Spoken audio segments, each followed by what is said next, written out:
ഏതാനും നിമിഷങ്ങൾക്കകം നമ്മൾ ഈ പരിപാടി സ്റ്റാർട്ട് ചെയ്യുന്നതായിരിക്കും. ഇൻഷാ അല്ലാഹ്.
അൽഹംദുലില്ലാഹി റബ്ബിൽ ആലമീൻ അസ്സലാത്തു വസ്സലാമു അലാ റസൂലിൽ അമീൻ വഅലാ ആലിഹി വസഹ്ബിഹി അജ്മഈൻ. റബ്ബി ഇശ്റഹ് ലി സ്വദ്രി വയസ്സിർ ലി അംരി വഹ്ലുൽ ഉഖ്ദത മിൻ ലിസാനി യഫ്ഖഹു ഖൗലി. അസ്സലാമു അലൈക്കും വറഹ്മത്തുള്ളാഹി വബറകാതുഹു. Before we start the program, I would like to introduce myself. And my name is Noura Anwar. I am a freshman student majoring in computer science engineering here at University of Toledo, Ohio. I am coming from Kuwait, but I'm originally from Malappuram, Kerala. ഇസ്ലാമിൽ നമ്മെ പഠിപ്പിക്കുന്ന ഒരു പ്രധാനമായ ഒരു കാര്യമാണ് അള്ളാഹുവിൻ്റെ നാമത്തിൽ ആരംഭിക്കുക എന്നുള്ളത്. ഏതൊരു സംഭവവും അല്ലെങ്കിൽ ഏതൊരു കാര്യവും അള്ളാഹുവിൻ്റെ നാമത്തിൽ ആരംഭിച്ചാൽ അള്ളാഹു അതിന് റഹ്മയും ബർക്കത്തും നൽകുമെന്നുള്ളത്. അതുകൊണ്ട് തന്നെ ഇന്നത്തെ ഈ പരിപാടി നമുക്ക് അള്ളാഹുവിൻ്റെ നാമത്തിൽ ആരംഭിക്കാം. ഖിറാഅത്തിനായി റഷ ബിൻ സലീമിനെ വേദിയിലേക്ക് ക്ഷണിക്കുന്നു.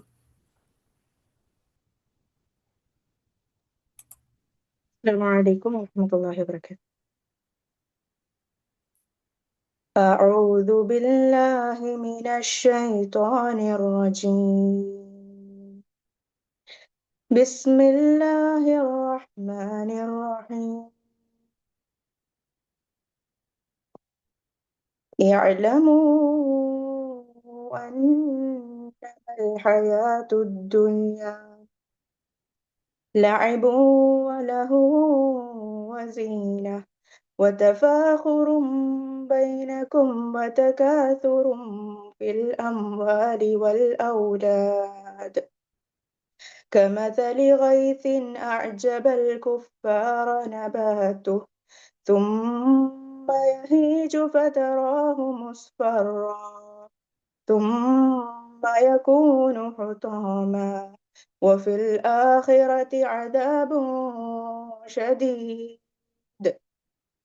ومغفرة من الله ورضوان وما الحياة الدنيا إلا متاع الغرور. سابقوا إلى مغفرة من ربكم وجنة عرضها كعرض السماء والأرض أعدت للذين آمنوا بالله ورسله ذلك فضل الله يؤتيه من يشاء والله ذو الفضل العظيم.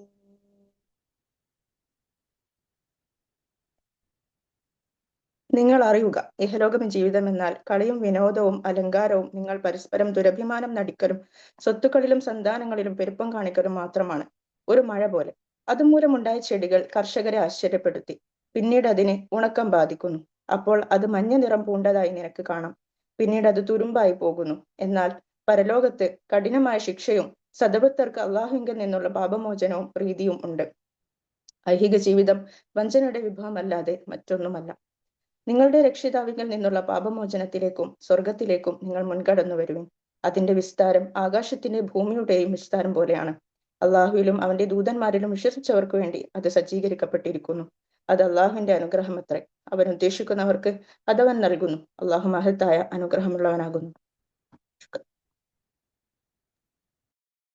ജസാഖല്ലാഹ് ഖൈർ റഷ. മറ്റുള്ളവരെ സഹായിക്കുകയും കരുണ കാണിക്കുകയും ചെയ്യുക എന്ന് നാം ചെറുപ്പം മുതൽ പഠിക്കുന്നൊരു സംഭവമാണ്. നമുക്കറിയാം ഇസ്ലാമിൽ സദഖയും സക്കാത്തിന്റെയും പ്രാധാന്യം എത്രയാണ് എന്നുള്ളത്. വെളിച്ചം നോർത്ത് അമേരിക്ക സംഘടിപ്പിക്കുന്ന നഴ്ചർ ലൈഫ് വെളിച്ചം റമദാൻ ചാരിറ്റി എന്ന പ്രോഗ്രാമിനെ പറ്റി നമ്മോട് ചില വാക്കുകൾ സംസാരിക്കുന്നതിനായി റൈഹാന വെളിയമ്മിനെ ഈ വേദിയിലേക്ക് ക്ഷണിക്കുന്നു. Raihana, the stage is yours. السلام عليكم ورحمة الله وبركاته. الحمد لله الحمد لله الحمد لله رب العالمين والصلاة والسلام على رسول الأمين وعلى آله وصحبه أجمعين أما بعد. സാധാരണഗതിയിൽ വെളിച്ചം ചാരിറ്റിക്ക് ഇൻട്രഡക്ഷനെ നമുക്ക് ആവശ്യമില്ലാത്ത രൂപത്തിൽ വെളിച്ചം ചാരിറ്റി അത്രയും പോപ്പുലറായ നമ്മൾ നോർത്ത് അമേരിക്കയിൽ മുസ്ലിങ്ങളുടെ ഇടയിൽ നടക്കുന്ന ഒരു ചാരിറ്റി ഡ്രൈവാണ്. അത് മെയിൻലി നമ്മൾ ഫോക്കസ് ചെയ്യുന്നത് റംസാനിലാണ്. സാധാരണ നമ്മളെ പ്രവർത്തകർ സക്കാത്തിന്റെ വീതവും അതേപോലെ തന്നെ നമ്മളെ കമ്മ്യൂണിറ്റിയും അകമഴിഞ്ഞ് കഴിഞ്ഞ 12 വർഷം ഒരിക്കൽ പോലും നമ്മൾക്ക് ടാർഗറ്റ് മീറ്റ് ചെയ്യാതെയോ അല്ലെങ്കിൽ ആ ടാർഗറ്റിലേക്ക് എത്താതിരിക്കാനുള്ളതോ ആയ ഒരു സാഹചര്യവും ഉണ്ടാവാതിരുന്നിട്ടില്ല.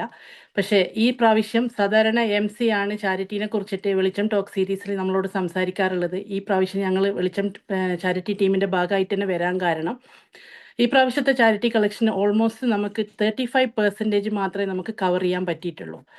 നമ്മൾക്ക് എനിക്ക് നിങ്ങളോട് 5 മിനിറ്റാണ് എനിക്ക് അനുവദിച്ചത്. ആ 5 മിനിറ്റിൽ എനിക്ക് നിങ്ങളോട് പറയാനുള്ളത് ഒരു കഥയാണ്. ആ കഥ നിങ്ങൾ കേട്ടിട്ട് നിങ്ങൾ തീരുമാനിക്കണം ഇനി നമ്മൾ എവിടെയാണ് എന്താണ് ചെയ്യേണ്ടത് എന്നുള്ളത്. കഴിഞ്ഞ കുറച്ച് ദിവസം മുമ്പ് നമ്മൾ സഹായിച്ചു കൊണ്ടിരിക്കുന്ന ഒരാൾ ഒരു മീഡിയേറ്റർ ഉണ്ടായിരുന്നു. ആ മീഡിയേറ്ററിൻ്റെ ഒരു കോൾ ഉണ്ടായിരുന്നു. നിങ്ങൾ ഈ സ്ത്രീനോടൊന്ന് സംസാരിക്കണം എന്ന് പറഞ്ഞു.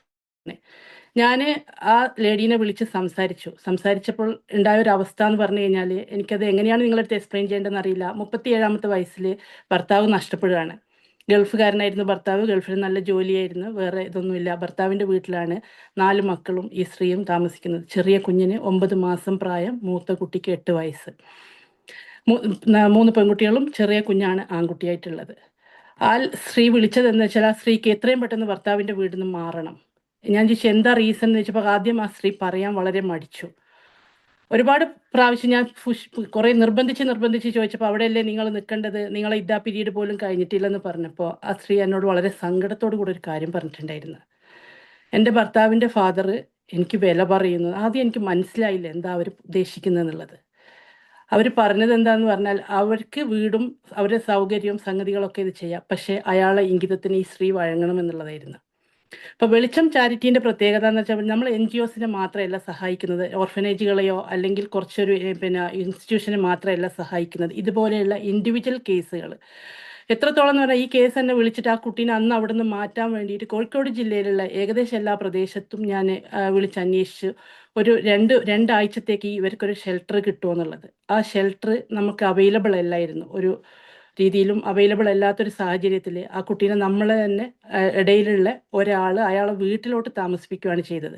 വീട്ടിലോട്ട് താമസിപ്പിച്ചതിന് ശേഷം ഈ ഭർത്താവിൻ്റെ ആൾക്കാർ കുട്ടികളെ ആയിട്ട് പോലീസിൽ കേസ് കൊടുക്കുകയും ആ കുട്ടി കേസിൻ്റെ പുറകെ പോകേണ്ട ഒരു അവസ്ഥയിലും കൂടിയായിട്ട് നിൽക്കുന്ന ഒരു സാഹചര്യമാണുള്ളത്. അപ്പം ഇങ്ങനെയുള്ള കേസുകളെയാണ് നമ്മൾ അറ്റൻഡ് ചെയ്യുന്നത്. അത് ഓരോ ഇൻഡിവിജ്വൽ കേസും നമ്മൾ എടുത്ത് അതിനെ നമ്മളെ ആ പ്രദേശത്തുള്ള പിന്നെ മഹലിനെയും ആ പ്രദേശത്തുള്ള പഞ്ചായത്ത് മെമ്പർ അതേപോലെയുള്ള അവിടെയുള്ള ആളുകളെ കോണ്ടാക്ട് ചെയ്തിട്ട് അവരെയും കൂടെ ഹെൽപ്പോട് കൂടിയാണ് ഇവരെ നമ്മൾ പുനരധിവസിപ്പിക്കുന്നതും അവരുടെ വിദ്യാഭ്യാസത്തിന് സംഗതികൾക്കും നമ്മൾ പൈസ കൊടുക്കുന്നതും.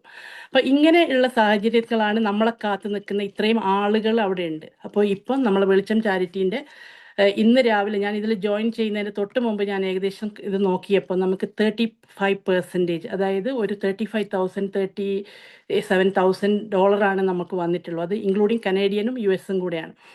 അപ്പം ഇനി ആകെ നമ്മളെ മുമ്പിലുള്ളത് 4 ദിവസങ്ങളാണ്. ആ 4 ദിവസങ്ങളിൽ സക്കാത്ത് ബാക്കിയുള്ള ആളുകൾ ആ സക്കാത്ത് നമ്മൾക്ക് കോൺട്രിബ്യൂട്ട് ചെയ്തിട്ട് നമ്മളോട് സഹകരിക്കണം ഈ പ്രാവശ്യം. അതേപോലെ തന്നെ ആ 4 ദിവസത്തെ നിങ്ങളെ വർക്ക്, നിങ്ങൾ ഇതുപോലെയുള്ള ബുദ്ധിമുട്ടുന്ന ആളുകൾക്ക് ഓരോ കോളുകളും വരുമ്പോൾ ആ കോളുകൾ നമ്മൾ അറിഞ്ഞു പോയതിൽ നമുക്ക് പേടിയാണ്. ആ അറിഞ്ഞു പോയിട്ട് നമ്മളൊന്നും ചെയ്തിട്ടില്ലെങ്കിൽ എന്നുള്ളത്. അപ്പോൾ ഒരാൾക്കായിട്ട് നമുക്കൊന്നും ചെയ്യാൻ പറ്റില്ല, കൂട്ടായിട്ടാണ് നമുക്ക് എന്തെങ്കിലും ചെയ്യാൻ പറ്റുള്ളൂ. ഇപ്പം ചാരിറ്റീനെ പറയുമ്പോൾ ഞാൻ കുറേ ഹദീസും ആയത്തും ഖുറാനും ഓതിയിട്ട് അതെല്ലാം അറിയുന്ന എൻ്റെ ഓഡിയൻസ് ആരാന്ന് എനിക്ക് വ്യക്തമായിട്ട് അറിയാം. എന്നെക്കാളും നന്നായിട്ട് ബോധ്യമുള്ള ആളുകളാണ് നിങ്ങൾ ഇരിക്കുന്നത്.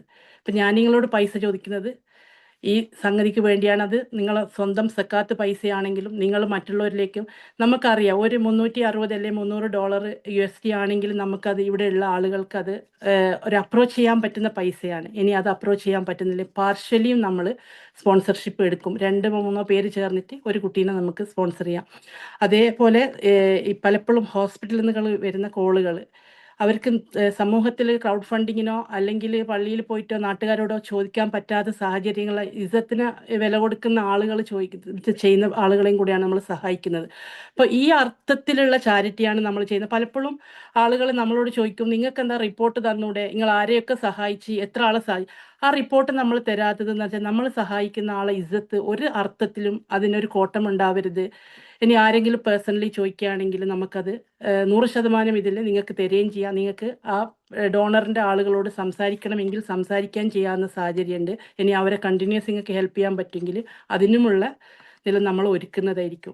അപ്പോൾ ഒരിക്കൽ കൂടി ഞാൻ നിങ്ങളോട് ആവശ്യപ്പെടുകയാണ്, റിക്വസ്റ്റ് ചെയ്യാണ്, ശരിക്കും പറഞ്ഞാൽ ഒരു അപേക്ഷ രൂപത്തിൽ നിങ്ങൾ എടുക്കണം. ഈ 4 ദിവസം നിങ്ങൾ വെളിച്ചം ചാരിറ്റിക്ക് വേണ്ടിയിട്ട് ഇതുവരെ 12 വർഷത്തെ നിങ്ങളെ സപ്പോർട്ടാണ് വെളിച്ചം ചാരിറ്റി എന്ന എന്താ പറയുക ആ ഒരു പിന്നെ ഇൻസ്റ്റിറ്റ്യൂഷൻ അല്ലെങ്കിൽ ആ ഒരു സംരംഭത്തിന് നമ്മളെ നയിക്കുന്നത്. അപ്പോൾ ഇനിയും നിങ്ങളുടെ സഹകരണം പ്രതീക്ഷിച്ചുകൊണ്ടാണ് നമ്മൾ ഈ പരിപാടികളൊക്കെ ഇടുന്നത്. ഒരാൾക്കോ രണ്ടാൾക്കോ ഇത് ചെയ്യുന്നത് നമ്മൾ കൂട്ടായിട്ട് പരിശ്രമിച്ചാൽ മാത്രം എത്തുന്ന ഒരു ടാർഗറ്റാണ് നമ്മളത്. ഇൻഷാ അല്ലാഹ് നിങ്ങളെത്തുന്ന ഞാൻ പൂർണ്ണമായും അങ്ങനെയുള്ള സഹകരണം പ്രതീക്ഷിച്ചുകൊണ്ട് എൻ്റെ വാക്കുകൾ അവസാനിപ്പിക്കുന്നു. റബ്ബന ആതിന ഫിദ്ദുനിയ ഹസന വഫിൽ ആഖിറതി ഹസനത വഖിന അദാബന്നാർ. ആമീൻ ആമീൻ ബിറഹ്മതിക യാ അർഹമർ റഹീമീൻ. ജസാക്കല്ലാഹു ഖൈർ റൈഹാന. ഇനി നമുക്ക് ഇന്നത്തെ പരിപാടിയുടെ പ്രധാന സെക്ഷനിലേക്ക് കടക്കാം. വിദ്യാഭ്യാസ മേഖലയിലും സാമൂഹിക പ്രവർത്തന മേഖലയിലും സജീവമായി പ്രവർത്തിക്കുന്ന ഒരു മികച്ച പബ്ലിക് സ്പീക്കറും അതോടൊപ്പം തന്നെ ഒരു എഡ്യൂക്കേറ്ററുമാണ് നമ്മുടെ സ്പീക്കർ ഇന്ന്. അപ്ലൈഡ് സൈക്കോളജിയിലും MSc നേടിയിട്ടുള്ള ഇവർ ജമാഅത്തെ ഇസ്ലാമി ഹിന്ദ് കേരള സ്റ്റേറ്റ് കൗൺസിൽ മെമ്പറും കൂടിയാണ്. റമദാൻ നമ്മെ വിട പറയുമ്പോൾ എന്ന വിഷയത്തിൽ നാം എന്ത് പഠിച്ചു, ഇത് നമ്മെ എന്ത് പഠിപ്പിച്ചു, ആത്മീയ പഠനങ്ങൾ, അതോടൊപ്പം തന്നെ ഇത് നമ്മുടെ ജീവിതത്തിൽ എങ്ങനെ തുടരണം എന്ന വിഷയത്തിലൊക്കെ നമ്മോട് കൂടുതലായി സംസാരിക്കുവാനായി ഫർഹാന ഷിജിനാസിനെ വേദിയിലേക്ക് ക്ഷണിക്കുന്നു. വേദി കൈമാറുന്നതിന് മുമ്പ് I would like to talk about Q&A session. നമ്മുടെ സ്പീക്കർ വർത്താനം പറഞ്ഞതിന് ശേഷമായിരിക്കും നമ്മൾ സ്പീക്കറിനോട് Q&A ചോദിക്കുന്നുണ്ടാവുക. അതിനാൽ ജോയിൻ ചെയ്തിട്ടുള്ളവർക്ക് എന്തൊരു ചോദ്യമുണ്ട് എന്നുണ്ടെങ്കിൽ ചാറ്റ് ബോക്സിൽ ടൈപ്പ് ചെയ്യാവുന്നതാണ്. നമ്മൾ സ്പീക്കറിനോട് ചോദിച്ച് ഉത്തരം ലഭിക്കുന്നതായിരിക്കും ഇൻഷാ അല്ലാഹ്. Farhana Shijinas, the stage is yours.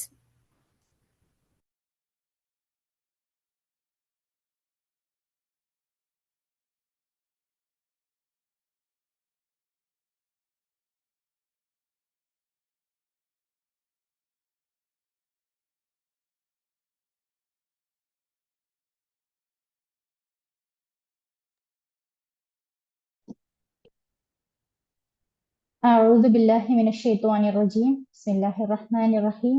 الحمد لله رب العالمين. والصلاة والسلام على رسوله الأمين وعلى آله وأصحابه أجمعين. رب اشرح لي صدري ويسر لي أمري واحلل عقدة من لساني يفقهوا قولي. പ്രിയപ്പെട്ട സഹോദരന്മാരെ, അസ്സലാമു അലൈക്കും വറഹ്മത്തുള്ളാഹി വബറകാതുഹു. റമളാൻ അതിന്റെ അവസാനത്തിലേക്ക് കടന്നിരിക്കുന്ന ഈ ഒരു സമയത്ത് വലിയൊരു സ്പീച്ചൊന്നും ഞാൻ നിങ്ങളുടെ മുന്നിൽ ഉദ്ദേശിക്കുന്നില്ല. ചെറിയ രീതിയിൽ ഉള്ള ഒരു റിമൈൻഡർ എന്ന് മാത്രം നിങ്ങൾ ഇതിനെ കണക്കാക്കിയാൽ മതിയാകും. നമ്മളെ നിലവിലുള്ള ഒരു സിറ്റുവേഷൻ എന്ന് പറഞ്ഞിട്ടുണ്ടെങ്കിൽ വളരെയധികം നമ്മളുടെ ഹൃദയം പ്രയാസപ്പെടുന്ന ഒരു അവസ്ഥയിലാണ്. നമ്മുടെ ഈ ഒരു ലോകത്തിന്റെ വിവിധ ഭാഗങ്ങളിൽ നമ്മുടെ സഹോദരി സഹോദരന്മാർ പ്രയാസപ്പെട്ട് കഴിയുന്ന അവസ്ഥയാണ്. ഈ ഒരു സമയത്ത് അവർക്ക് വേണ്ടിയുള്ള പ്രാർത്ഥന നമ്മൾ പതിവാക്കണം എന്നാണ് ആവശ്യപ്പെടാനുള്ളത്. അതോടൊപ്പം തന്നെ നിങ്ങൾ എന്നെ ഏൽപ്പിച്ചിട്ടുള്ള ഒരു ഉത്തരവാദിത്വം ഏറ്റവും നല്ല രൂപത്തിൽ നിർവഹിക്കുവാനുള്ള തൗഫീഖ് അല്ലാഹ് നൽകി അനുഗ്രഹിക്കുമാറാകട്ടെ. ഞാൻ ഏറ്റെടുത്തിട്ടുള്ള ഈ ഉത്തരവാദിത്വം ഏറ്റവും നല്ല രൂപത്തിൽ, ഈ ഒരു വിഷയം ഏറ്റവും നല്ല രൂപത്തിൽ അവതരിപ്പിക്കുവാനും അത് നിങ്ങൾക്ക് ഏറ്റവും നല്ല രൂപത്തിൽ മനസ്സിലാകുവാനുമുള്ള അനുഗ്രഹം കൂടി അള്ളാഹു നമുക്ക് വർഷിക്കുമാറാകട്ടെ. നമ്മളെ സംബന്ധിച്ചിടത്തോളം വിരലിൽ എണ്ണാവുന്ന കുറച്ച് ദിവസങ്ങൾ മാത്രമാണ് ഇനി നമ്മളെ കയ്യിൽ ബാക്കിയുള്ളത്. നല്ല വിലപിടിപ്പുള്ള പ്രഷ്യസ് ആയിട്ടുള്ള കുറച്ച് ദിവസങ്ങൾ. ശരിക്കും നമ്മൾ പലപ്പോഴും ആലോചിക്കാറുണ്ട്, എന്തിനാണ് ഈ രൂപത്തിലുള്ള ഒരു ആരാധന അള്ളാഹു നമുക്ക് നിർബന്ധമാക്കിയിട്ടുള്ളത്? എന്തിനാണ് ആരാധനകൾ? എന്തിനാണ് അള്ളാഹു ഇത്തരം ആരാധനകൾ നമ്മളോട് നിർബന്ധമായും അനുഷ്ഠിക്കാൻ വേണ്ടി പറഞ്ഞിട്ടുള്ളത്? നിങ്ങൾ 5 നേരം നമസ്കരിക്കണം ദിവസവും. നിങ്ങൾ നോമ്പെടുക്കണം. ഇതൊക്കെ അള്ളാഹു എന്തിനായിരിക്കാം നമ്മളോട് പറഞ്ഞിട്ടുള്ളത് എന്ന് പലപ്പോഴും നമ്മൾ ചിന്തിച്ചിട്ടുണ്ട്. അപ്പോൾ ഈ ഒരു രൂപത്തിൽ നമ്മളിപ്പം വളരെ പ്രയാസപ്പെട്ടാണ് നോമ്പെടുത്തിട്ടുള്ളത്. നാട്ടിലൊക്കെ നല്ല ചൂടാണ്. ഈ ഒരു ചൂടിന്റെ സമയത്ത് നമ്മൾ വളരെ പ്രയാസപ്പെട്ടുകൊണ്ടാണ് നോമ്പെടുക്കുന്നത്. എന്ന് മാത്രമല്ല, നമ്മൾ ഒരുപാട് ആഗ്രഹങ്ങളും ഇഷ്ടങ്ങളും നമ്മൾ ഈ ഒരു നോമ്പ് കാലത്ത് നമ്മൾ അള്ളാഹ്ക്ക് വേണ്ടി ഒഴിവാക്കുകയാണ്, നമ്മൾ വേണ്ടാന്ന് വെക്കുകയാണ്. അപ്പൊ എന്തിനാണ് ശരിക്കും നമ്മൾ ഈ രൂപത്തിൽ വളരെ പ്രയാസപ്പെട്ടുകൊണ്ട് ഈ ഒരു ഇത്തരം ആരാധനകളിൽ ഏർപ്പെടുന്നത്? നമുക്കറിയാം, വിശുദ്ധ ഖുർആനിലെ സൂറത്ത് ദാരിയാത്തിലെ 56-ാമത്തെ ആയത്തിൽ അള്ളാഹ് പറയുന്നുണ്ട്, വമാ ഖലഖതുൽ ജിന്ന വൽ ഇൻസ ഇല്ലാ ലിയഅ്ബുദൂൻ. നിങ്ങളെ, അതായത് ജിന്നുകളെയും മനുഷ്യരെയും എന്നെ ആരാധിക്കുവാൻ വേണ്ടിയല്ലാതെ ഞാൻ സൃഷ്ടിച്ചിട്ടില്ല എന്നാണ് അള്ളാഹു നമ്മളോട് പറയുന്നത്. അപ്പൊ നമ്മളുടെ ഈ ഒരു ജീവിതത്തിന്റെ ഒരു ലക്ഷ്യം, അല്ലെങ്കിൽ ഈ ഒരു ജീവിതത്തിൽ നമ്മൾ അള്ളാഹ്ക്ക് വേണ്ടി ചെയ്യേണ്ടത് ആരാധനയാണ് എന്നാണ് അള്ളാഹ് പറഞ്ഞു വെക്കുന്നത്. അപ്പോ എന്തിനാണ് ശരിക്കും ഇത്തരം ആരാധനകൾ? ഇങ്ങനെ ഈ നമസ്കാരങ്ങള്, ഈ നോമ്പ്, ഇതെല്ലാം ശരിക്കും അള്ളാഹുവിലേക്ക് അടുക്കുവാനുള്ള ഒരു വേ ആയിട്ടാണ് അള്ളാഹ് അവിടെ പറയുന്നത് എന്നുള്ളതാണ്. അപ്പോൾ നമ്മൾ അടുത്തിട്ടുണ്ടോ എന്നുള്ളത് നമ്മൾ ചിന്തിക്കേണ്ട ഒരു കാര്യമാണ്. അപ്പൊ ഞാൻ എങ്ങനെയാണ് അള്ളാഹുവുമായിട്ട് ഈ ആരാധന വഴി ഞാൻ അടുക്കുക? ഈ നോമ്പ് നോറ്റതുകൊണ്ട് ഞാൻ എങ്ങനെയാണ് അള്ളാഹുവുമായിട്ട് അടുക്കുക? നമ്മൾ എപ്പോഴെങ്കിലും ചിന്തിച്ചു നോക്കിയിട്ടുണ്ടോ? അപ്പൊ ഞാൻ എന്ന് പറയുമ്പോൾ, ഞാൻ അടുക്കുക അള്ളാഹുവുമായിട്ട് എന്ന് പറയുമ്പോൾ ആരാണ് ഞാൻ? അതാണ് ഫസ്റ്റ് ക്വസ്റ്റ്യനോടെ വരുന്നത്. അപ്പൊ നമുക്കറിയാം, ഞാൻ ഫർഹാന, ഞാൻ എന്ന ഒരു വ്യക്തി, നിങ്ങൾ കാണുന്ന ഒരു ശരീരം ഇപ്പൊ എനിക്കുണ്ട്. ഈ ശരീരം, അതുപോലെ തന്നെ ഇതിലുള്ള ഒരു ആത്മാവ്, ഒരു സോൾ, ബോഡി പ്ലസ് സോൾ, ഇതാണ് ഞാൻ. ഇതാണ് എല്ലാ മനുഷ്യരും. ഒരു ബോഡിയും ഒരു സോളും, അത് രണ്ടും മിക്സ് ആവുമ്പോഴാണ് ഒരു മനുഷ്യന്റെ, ഒരു വ്യക്തി ഉണ്ടാവുന്നത്, അല്ലെ? നഫ്സും റൂഹും, ശരീരവും ആത്മാവും, ഈ 2 കാര്യങ്ങളും കൂടി ചേരുമ്പോഴാണ് ഒരു വ്യക്തി ഉണ്ടാവുന്നത്. അപ്പൊ ഞാൻ ശരിക്കും ചിന്തിച്ചു നോക്കുകയാണ്, എനിക്കിപ്പോ ഒരു 35-36 വയസ്സ്. 36 വർഷങ്ങൾക്ക് മുന്നേ ഞാൻ എവിടെയായിരുന്നു? നമ്മൾ ഓരോരുത്തരും ചിന്തിച്ചു നോക്കുകയാണ്. ഞാൻ ജനിക്കുന്നതിന്റെ മുന്നേ ഞാൻ എവിടെയായിരുന്നു? നമ്മളത് ചിന്തിക്കുമ്പോൾ നമുക്ക് കിട്ടുന്ന ഒരു ഉത്തരം, ഞാൻ അള്ളാന്റെ അടുക്കലായിരുന്നു. നമ്മുടെ ഉമ്മയുടെ ഗർഭപാത്രത്തില് അള്ളാഹു, അവിടെ വെച്ചിട്ടാണ് അള്ളാഹു നമ്മൾ ഒരു എംബ്രിയോ ഡെവലപ്മെന്റിന്റെ ഒരു സ്റ്റേജിൽ എത്തി നിൽക്കുന്ന സമയത്ത് അള്ളാഹു ഒരു 40 ദിവസം ആകുമ്പോൾ, ആ ഒരു 40 ദിവസത്തെ വളർച്ച എത്തുന്ന സമയത്താണ് അള്ളാഹു ആത്മാവിനെ ഇട്ട് തരികയാണ്, അല്ലെ? അപ്പൊ നമ്മൾ ആലോചിച്ച് നോക്കാം, നമ്മൾ അള്ളാന്റെ അടുത്തല്ലായിരുന്നു അത്രയും ദിവസം, അത്രയും വർഷം, അത്രയും കാലം? അള്ളാഹു ആണ് ആ ആത്മാവിനെ നമ്മുടെ ഉമ്മയുടെ ആ ഒരു വോമ്പിലേക്ക് അള്ളാഹു ഇട്ട് തരുന്നത്. അപ്പൊ അള്ളാഹുമായിട്ടുള്ള നമ്മുടെ സോളിന്റെ ഒരു കണക്ഷൻ, അത് ആലോചിച്ച് നോക്കുക നിങ്ങൾ. ഏത് കാലം മുന്നേ ഉള്ളതാണ്? വർഷങ്ങളുടെ ഒരു കണക്ഷനാണ് അത് ശരിക്കും. അപ്പൊ ഞാൻ, എന്റെ ആത്മാവ്, എന്റെ സോളിന് അള്ളാഹുമായിട്ട് ഓൾറെഡി കണക്ഷൻ ഉണ്ടായിരുന്നു. ഓക്കെ, അപ്പോ നമ്മളെ സംബന്ധിച്ചിടത്തോളം ഞാൻ പറഞ്ഞു, നമുക്കൊരു ശരീരമുണ്ട്, ഒരു ആത്മാവും ഉണ്ട്. അപ്പൊ നമ്മളെ ശരീരം എന്ന് പറയുമ്പോൾ, ഈ ഒരു ശരീരം എപ്പോഴും ഈ ഭൂമിയിലുള്ള കാര്യങ്ങളെല്ലാം ആവശ്യപ്പെട്ടുകൊണ്ടിരിക്കും. അതിനോടായിരിക്കും ഭൂമിയിലേക്ക് നമ്മൾ ശരീരം അങ്ങനെ അടുപ്പിച്ചുകൊണ്ടേയിരിക്കും. പക്ഷെ നമ്മളെ ആത്മാവിൻ്റെതായിട്ടുള്ള കുറച്ച് നീഡ്സ് ഉണ്ട്. നമ്മുടെ ശരീരത്തിന്റെ നീഡ്സ് നമുക്ക് ഇവിടുന്ന് ഫുൾഫിൽ ചെയ്യാൻ പറ്റും. നമുക്ക് ശരീരത്തിന് ഭക്ഷണം വേണം, വെള്ളം വേണം, അതുപോലെ തന്നെ നമ്മുടെ സെക്ഷൽ ഡിസയേഴ്സ്, നമ്മളെ എന്റർടൈൻമെന്റ്സ്, ഇങ്ങനെ ശരീരം ആവശ്യപ്പെടുന്ന കുറെ കാര്യങ്ങളുണ്ട്, അല്ലെ? നമ്മളെ ബോഡിയുടേതായിട്ടുള്ള കുറെ നീഡ്സ് ഉണ്ട്. അതെല്ലാം നമ്മൾ സാറ്റിസ്ഫാക്ഷൻ എന്ന് പറയുന്നത് നമ്മൾ ഇതെല്ലാം ചെയ്തു കൊടുക്കുമ്പോഴാണ്, നമ്മൾ വെള്ളം കുടിക്കുമ്പോൾ, ഭക്ഷണം കഴിക്കുമ്പോൾ. പക്ഷെ നമ്മൾ ആത്മാവിന് കുറച്ച് ആവശ്യങ്ങളുണ്ട്. ഈ ആത്മാവിന്റെ എല്ലാ ആവശ്യങ്ങളും, നീഡ്സ്, അത് കംപ്ലീറ്റ് ആവുക എപ്പോഴാന്ന് വെച്ചിട്ടുണ്ടെങ്കിൽ അത് നമ്മൾ ശരിക്കും അള്ളാഹുവുമായിട്ട് അടുക്കുമ്പോഴാണെന്നാണ്. അപ്പൊ നമ്മൾ എന്താണ് ഇവിടെ ചെയ്യേണ്ടത്? നമ്മൾ ആത്മാവിനെ നമ്മൾ അള്ളാഹുവുമായിട്ട് കണക്ട് ചെയ്തുകൊണ്ടേയിരിക്കണം എന്നുള്ളതാണ്. അപ്പൊ നമ്മളെ സംബന്ധിച്ചിടത്തോളം ഈ ആത്മാവ് എന്ന് പറയുന്നത് ശരിക്കും അള്ളാഹുവിൽ നിന്നുള്ള കയറാണെന്നാണ് പറയപ്പെടാറുള്ളത്. നമ്മൾ ജനിച്ച് നമ്മൾ കുറച്ച് വർഷങ്ങളെല്ലാം കഴിഞ്ഞ് നമ്മുടെ ജീവിതത്തിൽ നമ്മൾ ഇങ്ങനെ മുന്നോട്ട് പോയിക്കൊണ്ടിരിക്കുന്ന സമയത്ത് ഈ ആത്മാവുമായിട്ടുള്ള ഒരു കണക്ഷൻ, ഈ ആത്മാവും അള്ളാഹുവുമായിട്ടുള്ള കണക്ഷൻ ഇങ്ങനെ കുറഞ്ഞു കുറഞ്ഞു വരുന്നതായിട്ട് നമുക്ക് ഫീൽ ചെയ്യും. നമുക്ക് ഇങ്ങനെ നമ്മൾ ജീവിച്ചുകൊണ്ടിരിക്കുമ്പോൾ നമുക്ക് ഇങ്ങനെ കുറഞ്ഞു വരുന്നതായിട്ട് നമുക്ക് ഫീൽ ചെയ്യാറുണ്ട്. അപ്പോൾ നമ്മൾ അധികവും നമ്മുടെ ശരീരത്തിന്റെ ആവശ്യങ്ങൾക്കാണ് ഇമ്പോർട്ടൻസ് കൊടുക്കുക. പക്ഷെ അതിലപ്പുറമായിട്ട് നമ്മൾ നമ്മളെ ആത്മാവിന്റെ ഇത്തരം ആവശ്യങ്ങൾക്ക്, ആത്മാവിനെ നമ്മൾ അള്ളാഹുവുമായിട്ട് കണക്ട് ചെയ്യുന്നിടത്തിട്ട് നമ്മൾ എത്തിക്കണം. അപ്പോ ഈ ഒരു റമദാൻ എന്ന് പറയുന്നത്, നോമ്പ് എന്ന് പറയുന്നത്, ഈ രൂപത്തിൽ നമ്മളുടെ ഈ ഒരു സോളിനെ, നമ്മളെ ഈ ഒരു ആത്മാവിനെ അള്ളാഹുവുമായിട്ട് റീകണക്ട് ചെയ്യാൻ പറ്റിയിട്ടുള്ള ബെസ്റ്റ് ഓപ്പർച്യൂണിറ്റിയാണ്.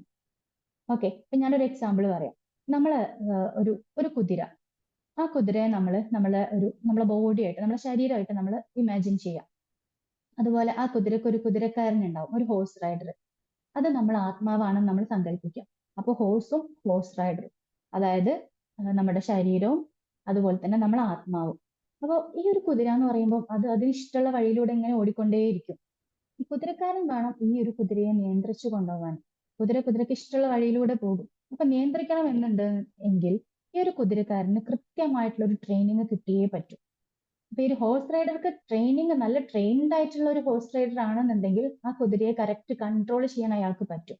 അപ്പൊ ആ രൂപത്തിൽ നമ്മളെ സംബന്ധിച്ചിടത്തോളം നമുക്ക് സാധിക്കേണ്ട ഒരു കാര്യം ഈ നോമ്പില് എന്ന് പറഞ്ഞിട്ടുണ്ടെങ്കിൽ, ഈ ഒരു നമ്മുടെ ശരീരത്തിന്, നമ്മൾ ഈ ഒരു ആത്മാവ് കൊണ്ട് നമ്മുടെ ശരീരത്തിനെ നമുക്ക് നിയന്ത്രിക്കാൻ പറ്റണം എന്നുള്ളതാണ്. അവിടെ നമുക്ക് കൺട്രോൾ ചെയ്യാൻ പറ്റുക എന്നുള്ളതാണ്. നമുക്കറിയാം മലക്കുകൾ, അള്ളാന്റെ മലക്കുകൾ എന്ന് പറഞ്ഞിട്ടുണ്ടെങ്കിൽ അവർക്ക് ബുദ്ധിയുണ്ട്, പക്ഷെ അവർക്ക് സ്വന്തമായിട്ട് ഇഷ്ടങ്ങളില്ല. ഇനി മൃഗങ്ങളിലേക്ക് നമ്മൾ വന്നു നോക്കുകയാണെങ്കിൽ, മൃഗങ്ങൾക്ക് അവർക്ക് അവരുടെ ഇഷ്ടങ്ങളേ ഉള്ളൂ. കുറെ തിന്നണം, കുറെ കുടിക്കണം, ഇണ ചേരണം, ഇത്തരം ഇഷ്ടങ്ങളേ ഉള്ളൂ. പക്ഷെ അള്ളാഹ് അവർക്ക് ബുദ്ധി കൊടുത്തിട്ടില്ല. പക്ഷെ നമ്മൾ മനുഷ്യരിലേക്ക് വന്ന് നോക്കുമ്പോൾ മനുഷ്യർക്ക് അള്ളാഹ് ബുദ്ധിയും കൊടുത്തിട്ടുണ്ട്, അവരുടേതായിട്ടുള്ള ഇഷ്ടങ്ങളും കൊടുത്തിട്ടുണ്ട്. അപ്പോൾ ഒരു മനുഷ്യൻ എന്ന് പറഞ്ഞാല് അയാൾ ആ ബുദ്ധി ഉപയോഗിച്ചിട്ട്, അല്ലെങ്കിൽ സ്വന്തം ചിന്ത ഉപയോഗിച്ചിട്ട്, ബുദ്ധി ഉപയോഗിച്ചിട്ട് ആ ഇഷ്ടങ്ങളെ കൺട്രോൾ ചെയ്യാൻ പഠിക്കുക എന്നുള്ളതാണ്. അങ്ങനെ കൺട്രോൾ ചെയ്ത ആളാണ് ശരിക്കും യഥാർത്ഥ വിജയി എന്ന് പറയാം. നമ്മളെ സംബന്ധിച്ചിടത്തോളം ഇങ്ങനെ നമ്മൾ ആത്മാവിനെ കൊണ്ട് നമ്മളെ ശരീരത്തിനെ കൺട്രോൾ ചെയ്യാൻ നമ്മൾ ഈ ഒരു റമദാനിൽ പഠിച്ചിട്ടുണ്ട്. ഇത്രയും ദിവസങ്ങളായിട്ട് നമ്മൾ ഭക്ഷണം വേണ്ടാന്ന് വെച്ചിട്ടുണ്ട്, പകൽ സമയങ്ങളിൽ വെള്ളം വേണ്ടാന്ന് വിചാരിച്ചിട്ടുണ്ട്. ഓക്കെ, പകൽ സമയങ്ങളിൽ നമ്മൾ വെള്ളം വേണ്ടാന്ന് വെച്ചിട്ടുണ്ട്. അതുപോലെ തന്നെ നമ്മൾ സെക്സ് വേണ്ടാന്ന് വെച്ചിട്ടുണ്ട്. അപ്പൊ ഇങ്ങനെ നമുക്ക് പറ്റുന്നുണ്ട്. നമുക്ക് നമ്മളുടെ ശരീരത്തിനെ കൺട്രോൾ ചെയ്ത് നമ്മൾ ശീലിച്ച് വന്നുകൊണ്ടിരിക്കുകയാണ്. ഓക്കെ, ഇനി അത് എത്രത്തോളം എത്തിയിട്ടുണ്ട്, ഞാൻ അതങ്ങനെ കൺട്രോൾ ചെയ്തിട്ട് അതിൽ ഞാൻ ഹാപ്പി ആണോ, ഞാൻ ഏകദേശം പെർഫെക്റ്റ് ആണെന്ന് എനിക്ക് തോന്നുന്നുണ്ടോ, അള്ളാന്റെ ഇഷ്ടത്തിനനുസരിച്ച് എനിക്ക് എന്റെ ഇഷ്ടങ്ങളെ മാറ്റാൻ പറ്റിയിട്ടുണ്ടോ എന്നുള്ളത് നമ്മൾ പരിശോധിക്കേണ്ട, ഈ ഒരു റമദാൻ അവസാനത്തിൽ എത്തി നിൽക്കുമ്പോൾ നമ്മൾ പരിശോധിക്കേണ്ട ഒരു സംഗതിയാണ്. അപ്പോൾ ശരിക്കും നമ്മളൊരു സെൽഫ് അനാലിസിസ്, ഈ ഒരു സമയത്തെങ്കിലും നമ്മളൊരു സെൽഫ് അനാലിസിസ് ചെയ്തിട്ടില്ല എന്നുണ്ടെങ്കിൽ ഇനി വരുന്ന ഈ ഒരു 4-5 ദിവസങ്ങൾ പോലും നമുക്ക് നഷ്ടപ്പെടാൻ സാധ്യതയുണ്ട്. അപ്പൊ ശരിക്കും നമ്മളുടെ നോമ്പിന്റെ ഒരു ലക്ഷ്യം നമുക്ക് കിട്ടിയിട്ടുണ്ടോ എന്നാണ് നമ്മൾ ആദ്യം പരിശോധിക്കേണ്ടത്. എന്താണ് ശരിക്കും നോമ്പിന്റെ ലക്ഷ്യം? ഒരുപാട് ക്ലാസ്സുകളിൽ നിങ്ങൾ കേട്ടിട്ടുണ്ടാവും ഇതിന്റെ മുന്നേ. വിശുദ്ധ ഖുർആനിലെ സൂറത്തുൽ ബഖറയിൽ അള്ളാഹു പറയുന്നുണ്ട്, യാ അയ്യുഹല്ലദീന ആമനു കുതിബ അലൈക്കുമുസ് സിയാമു കമാ കുതിബ അലല്ലദീന മിൻ ഖബലികും ലഅല്ലകും തത്തഖൂൻ. നിങ്ങൾ തഖ്വയുള്ളവരാകാൻ വേണ്ടിയിട്ടാണ് നിങ്ങൾക്ക് നോമ്പ് നിർബന്ധമാക്കിയിട്ടുള്ളത് എന്നാണ് അള്ളാഹു പറയുന്നത്. അപ്പൊ നമ്മളെ സംബന്ധിച്ചിടത്തോളം അതാണ് നമ്മൾ ഫസ്റ്റ് നോക്കേണ്ടത്. ഈ തഖ്വ ഞാൻ നേടിയിട്ടുണ്ടോ? അപ്പൊ തഖ്വ എന്താന്ന് അറിഞ്ഞാലാണ് എനിക്ക് കിട്ടിയിട്ടുണ്ടോ എന്നുള്ളത് എനിക്ക് മനസ്സിലാക്കാൻ പറ്റുള്ളൂ. അപ്പോ ഇത് തഖ്വ കിട്ടിയിട്ടുണ്ടോ, അല്ലെങ്കിൽ എനിക്ക് എത്ര കിട്ടിയിട്ടുണ്ട്, ഇതിപ്പം കിലോഗ്രാമിൽ നമ്മൾ കണക്കാക്കേണ്ട സാധനമാണ്. ഒരു 250 ഗ്രാംസ് അല്ലെങ്കിൽ ഒരു 250 കിലോഗ്രാംസ് തഖ്വ എനിക്ക് കിട്ടി, ഇയാൾക്ക് ഇത്ര കിട്ടി എന്ന് നമുക്ക് കണക്കാക്കാൻ പറ്റിയ ഒരു കാര്യമാണോ ശരിക്കും തഖ്വ എന്ന് പറയുന്നത്? അല്ല. തഖ്വ എന്ന് പറഞ്ഞാൽ എന്താണ്? പലരും പറയാറുണ്ട് തഖ്വ എന്ന് പറഞ്ഞാൽ അള്ളാഹിനെ പേടിച്ച് ജീവിക്കലാന്നുള്ളത്. ശരിക്കും അങ്ങനെ അള്ളാഹിനെ പേടിച്ച് ജീവിക്കലാണോ തഖ്വ എന്നുള്ളത്? അല്ല. തഖ്വ എന്ന് പറയുമ്പോൾ അള്ളാഹുവിനോടുള്ള ആ ഒരു പേടി, അല്ലാന്നുണ്ടെങ്കിൽ അള്ളാഹ് നമ്മളെ ശിക്ഷിക്കും, ഞാൻ ഈ ഒരു സംഗതി ചെയ്തു, ഈ ഒരു തെറ്റ് ഞാൻ ചെയ്തു, അള്ളാഹ് എന്നെ ശിക്ഷിക്കും, അല്ലെങ്കിൽ ഞാൻ ഈ ഒരു കാര്യം ചെയ്തത് കൊണ്ട് അള്ളാഹു എനിക്ക് സ്വർഗം നഷ്ടപ്പെടുത്തുമോ, എന്നുള്ള ആ ഒരു പേടി കൊണ്ട്, ആ ഒരു ഭയം കൊണ്ട് നമ്മൾ ചെയ്യുന്ന ചില ആക്ടിവിറ്റീസ് ആണ്, അതാണ് തഖ്വ എന്ന് പറയുന്നത്. ഞാനൊരു എക്സാമ്പിൾ പറഞ്ഞ ഒരു പക്ഷേ നിങ്ങൾക്ക് കൂടുതൽ മനസ്സിലാവും. നമ്മളിപ്പോ വീട്ടിൽ നിന്ന് ഒരു കാറിൽ നമ്മൾ യാത്ര പോവാണ്, നമ്മൾ സീറ്റ് ബെൽറ്റ് ഇട്ടിട്ടില്ല. സീറ്റ് ബെൽറ്റ് ഇട്ടിട്ടില്ലെങ്കിൽ നമുക്കറിയാം ക്യാമറ ഉണ്ട്, ഫൈൻസ് അടയ്ക്കേണ്ടി വരും. അല്ലാന്നുണ്ടെങ്കിൽ നമുക്ക് എന്തെങ്കിലും ആക്സിഡന്റ് സംഭവിക്കുകയാണെന്നുണ്ടെങ്കിൽ നമുക്കത് ഹാംഫുൾ ആയിട്ട് തന്നെ നമുക്ക് ഇൻജേർഡ് ആവാൻ സാധ്യതയുണ്ട് എന്ന് നമുക്കറിയാം. അപ്പൊ ഇത് നമുക്ക് പേടിയാണ്. ഇങ്ങനെ നമുക്ക് ആക്സിഡന്റ് സംഭവിക്കോ, അല്ലാന്നുണ്ടെങ്കിൽ നമ്മൾക്ക് ഫൈൻ വരുമോ എന്ന് പേടിച്ചിട്ട് നമ്മൾ സീറ്റ് ബെൽറ്റ് ഇടുന്നതിനെയാണ് നമ്മൾ തഖ്വ എന്ന് പറയുന്നത്. ഓക്കെ, അതായത് ആ ഒരു പേടിയല്ല, ഫൈൻ വരുമോ എന്നുള്ള പേടിയല്ല, ആ പേടി കാരണം നമ്മൾ ചെയ്യുന്ന ആ ഒരു പ്രോസസ്സ് ഉണ്ടല്ലോ, ആ ഒരു ആക്ടിവിറ്റി ഉണ്ടല്ലോ, അതാണ് ശരിക്കും തഖ്വ എന്ന് പറയുന്നത്. നമ്മൾ അതുപോലെ തന്നെ കോവിഡ് സമയത്തെല്ലാം നമ്മൾ മാസ്ക് വെച്ച് നടന്നിട്ടുണ്ടായിരുന്നു അല്ലെ. നമുക്ക് പേടിയായിരുന്നു, നമുക്ക് കോവിഡ് വരുമോ അല്ലെങ്കിൽ മറ്റുള്ള ആരുടെങ്കിലും അസുഖം എനിക്ക് വരുമോ എന്ന് പേടിച്ചിട്ട് ഞാൻ മാസ്ക് വെക്കുന്നതിനെയാണ് ശരിക്കും തഖ്വ എന്ന് പറയുന്നത് അല്ലെ. തഖ്വ എന്താന്നുള്ളത് ഉമർ അള്ളാഹു വളരെ കൃത്യമായിട്ട് പറഞ്ഞിട്ടുണ്ടായിരുന്നു. എന്താണ് പറഞ്ഞത്? നിങ്ങൾ ഒരു കല്ലും മുള്ളും എല്ലാം ഉള്ള ഒരു വഴിയിലൂടെ നിങ്ങൾ നടന്നു പോകുമ്പോൾ എത്രത്തോളം സൂക്ഷിച്ചിട്ടാണോ, അല്ലെങ്കിൽ ഞാനിപ്പോ ഒരു ഗൗണാണ് യൂസ് ചെയ്തെന്നുണ്ടെങ്കിൽ ആ ഗൗൺ ഞാൻ എത്രത്തോളം പൊക്കി പിടിച്ചിട്ടാണ് ഞാൻ നടക്കുക, കല്ലോ മുള്ളോ ഒന്നും ചവിട്ടാതിരിക്കാൻ വേണ്ടിയിട്ട്. അപ്പൊ എനിക്ക് മുറിവ് പറ്റുമോ, എന്റെ കാലിന് രക്തം വരുമോ എന്ന് പേടിച്ചിട്ട് ഞാൻ അത്രത്തോളം സൂക്ഷിച്ച് നടക്കുന്നതിനെയാണ് ഇപ്പൊ ആ ഒരു തഖ്വ എന്ന് പറയുന്നത്. ഓക്കെ, അപ്പൊ ഈ ഒരു തഖ്വ നമുക്ക് കിട്ടിയിട്ടുണ്ടോ? അതെങ്ങനെ നമുക്ക് മനസ്സിലാവുക? അപ്പൊ ആ രൂപത്തിൽ ഞാൻ അള്ളാഹിനെ സൂക്ഷിച്ചിട്ടാണോ ജീവിക്കുന്നത്? ഞാൻ എന്റെ ലൈഫിൽ, ഞാൻ ഈ ഒരു റമദാൻ കഴിഞ്ഞിട്ടാണെങ്കിലും റമദാൻ കഴിയുന്നതിന്റെ മുന്നേ ആണെങ്കിലും ഏതൊരു വിഷയം എന്റെ ലൈഫിൽ വരുന്ന സമയത്ത് അള്ളാഹു എന്താണോ പറഞ്ഞിട്ടുള്ളത് ആ ഒരു വിഷയത്തിൽ അതനുസരിച്ചിട്ടാണോ ഞാൻ മുന്നോട്ട് പോണത്? ഞാൻ ഈ സാധനം ചെയ്തിട്ടുണ്ടെങ്കിൽ, ഞാനിപ്പം ഈ ഒരു പാർട്ടി, ഞാൻ ആ പാർട്ടിക്ക് പോവുകയാണെങ്കിൽ അള്ളാഹ്ക്ക് അത് ഇഷ്ടപ്പെടും, അള്ളാഹ് എന്നെ ശിക്ഷിക്കും അതുവഴി എന്ന് നമ്മൾ ആലോചിച്ചിട്ട് അവിടുന്ന് നമ്മൾ ഒരു വയസ്സായിട്ടുള്ള ഒരു തീരുമാനം എടുത്തിട്ട് അള്ളാഹ് പറഞ്ഞതുപോലെ നമ്മൾ ചെയ്യുമ്പോഴാണ് നമ്മൾ തഖ്വയുള്ളവരായിട്ട് മാറുക എന്ന് പറയുന്നത്. ഓക്കെ, ഇനി നമുക്ക് നമ്മൾ നോമ്പിലേക്ക് വരികയാണെങ്കിൽ ഇമാം ഗസാലി അദ്ദേഹത്തിന്റെ ഇഹ്യാ ഉലൂമുദ്ദീനിൽ പറഞ്ഞിട്ടുണ്ട്, 3 ടൈപ്പ് നോമ്പുകാരെ കുറിച്ച് പറഞ്ഞിട്ടുണ്ട്.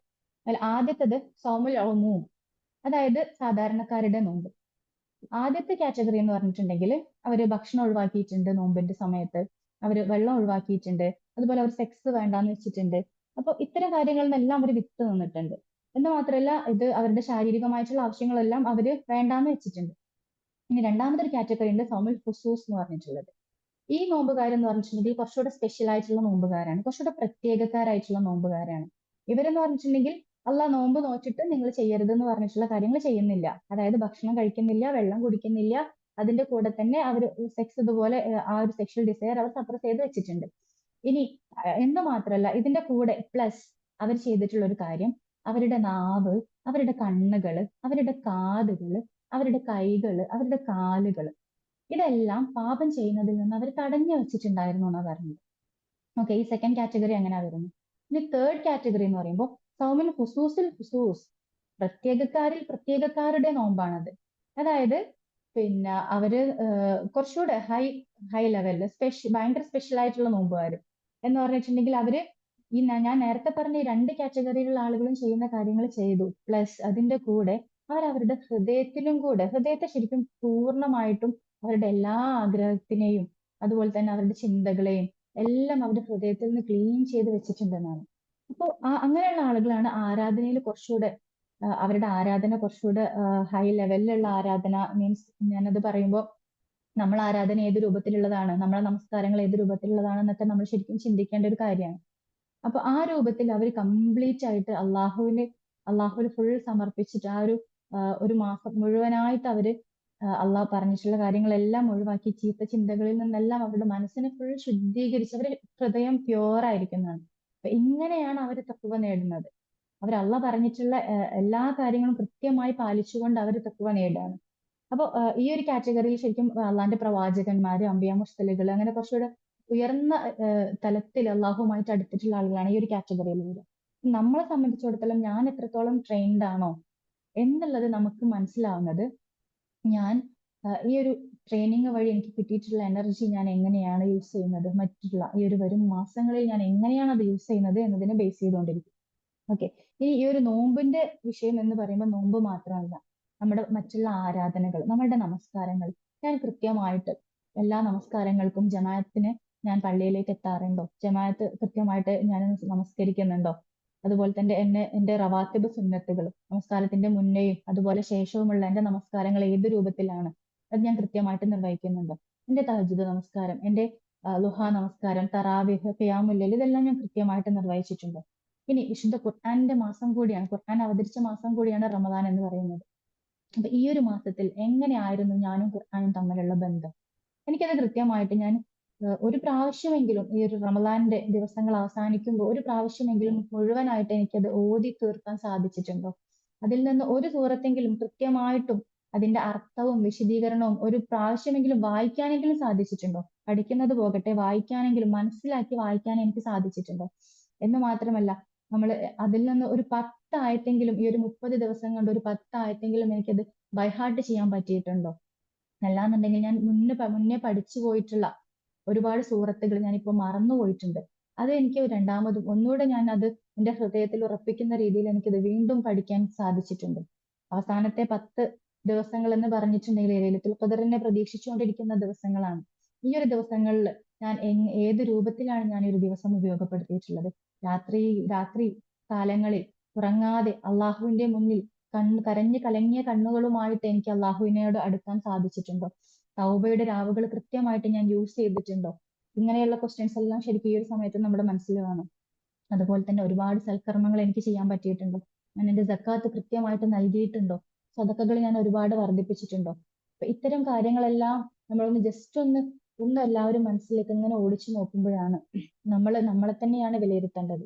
എനിക്ക് മറ്റൊരാളെ ഈ ഒരു സമയത്ത് വിലയിരുത്താൻ പറ്റില്ല. ഞാൻ എന്നെയാണ് വിലയിരുത്തേണ്ടത്.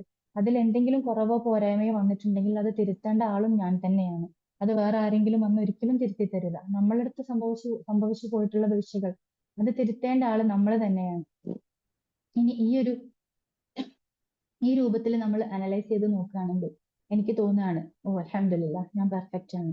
ഞാൻ ഒരുപാട് നമസ്കാരങ്ങൾ നമസ്കരിച്ചിട്ടുണ്ട്. ഞാൻ നോമ്പ് കൃത്യമായിട്ട് നോമ്പെടുത്തിട്ടുണ്ട്.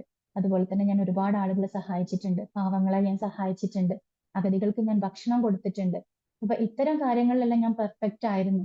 രാത്രി കാലങ്ങളിൽ ഞാൻ ഒരുപോലെ കണ്ണടയ്ക്കാതെ ഞാൻ അള്ളാഹ്ക്ക് വേണ്ടിയിട്ട് ഞാൻ നമസ്കരിച്ചിട്ടുണ്ട്. ഞാൻ എന്റെ എല്ലാ തെറ്റുകളും അള്ളാഹുവിനോട് ഏറ്റുപറഞ്ഞ് ഞാൻ പൊട്ടി കരഞ്ഞിട്ടുണ്ട് എന്നെല്ലാമാണ് നിങ്ങൾക്ക് തോന്നുന്നതെങ്കിൽ അൽഹംദുലില്ലാഹ്, അങ്ങനെയാണെങ്കിൽ ഇനി എന്താണ് ആഫ്റ്റർ റമദാൻ? അതും കൂടെ നമ്മൾ ചിന്തിക്കണം. ഈ ഒരു മാസം നമ്മൾ ഒരുപാട് കർമ്മങ്ങൾ ചെയ്ത് നമ്മൾ അള്ളാഹുവിലേക്ക് കൂടുതൽ അടുത്തു. നമ്മളുടെ ഈ ഒരു സോളിനെ, നമ്മളെ ആത്മാവിനെ നമ്മൾ അള്ളാഹുവുമായി റീകണക്ട് ചെയ്തു. ഇത്രയെല്ലാം ചെയ്തിട്ടുണ്ടെങ്കിൽ, ഞാൻ അള്ളാഹുവുമായി കൂടുതൽ അടുത്തിട്ടുണ്ടെങ്കിൽ എന്താണ് നെക്സ്റ്റ് സ്റ്റെപ്പ്? ഇനി എന്താണ് ഞാൻ ചെയ്യേണ്ടത്? നമ്മളെ സംബന്ധിച്ചിടത്തോളം ഈ ചെയ്തിട്ടുള്ള നന്മകൾ നമ്മൾ കുറയാതെ തന്നെ നമ്മൾ മറ്റുള്ള എല്ലാ മാസങ്ങളിലും നമ്മൾ കണ്ടിന്യൂസ് ആയിട്ട് നമ്മൾ ചെയ്യാന്നുള്ളതാണ്. ചില ആളുകള് നമ്മളെ സംബന്ധിച്ചിടത്തോളം ഇത്രയും ദിവസം ഈ ഒരു 30 ദിവസത്തോളം കൃത്യമായിട്ട് തഹജ്ജുദ് നമസ്കരിക്കുന്ന ആളുകൾ പെരുന്നാൾ ദിവസം സുഖമായി കിടന്നുറങ്ങുന്ന അവസ്ഥകൾ നമുക്ക് കാണാറുണ്ട്.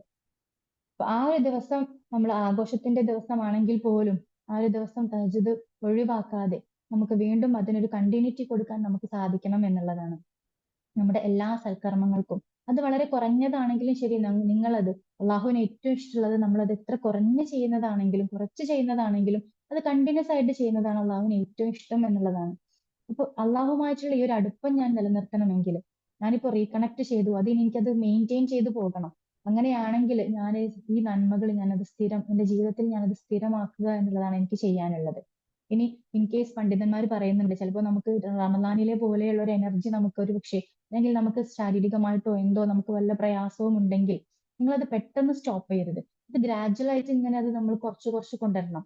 അത് കുറച്ച് കൊണ്ടുവന്നിട്ട് അവസാനം എല്ലാം സ്റ്റോപ്പ് ചെയ്യുക എന്നല്ല ഈ പറഞ്ഞതിന്റെ അർത്ഥം. നമുക്ക് കഴിയുന്ന രൂപത്തിൽ നമ്മളത് നിർവഹിക്കുക എന്നുള്ളതാണ്. ഇനി നമ്മൾ ഈ രൂപത്തിൽ നമ്മൾ അള്ളാഹുമായിട്ടുള്ള കണക്ഷൻ നമ്മൾ കൂടുതൽ നമ്മൾ അള്ളാഹുമായിട്ട് അടുത്തിട്ടുണ്ടെങ്കിൽ, രണ്ടാമത്തെ ഒരു കാര്യം, നമ്മളെ ക്രിയേറ്റ് ചെയ്തിട്ടുള്ള നമ്മുടെ ക്രിയേറ്ററുമായിട്ട് നമ്മൾ ഒരുപാട് അടുത്തു. അപ്പൊ അതിന്റെ റിഫ്ലക്ഷൻ ശരിക്കും നമ്മൾ ബാക്കിയുള്ള നമ്മളുടെ റിലേഷനിലും അത് നമ്മൾ കാണണം എന്നുള്ളതാണ്. അതിന്റെ റിഫ്ലക്ഷൻ അവിടെയും കൂടെ വേണം.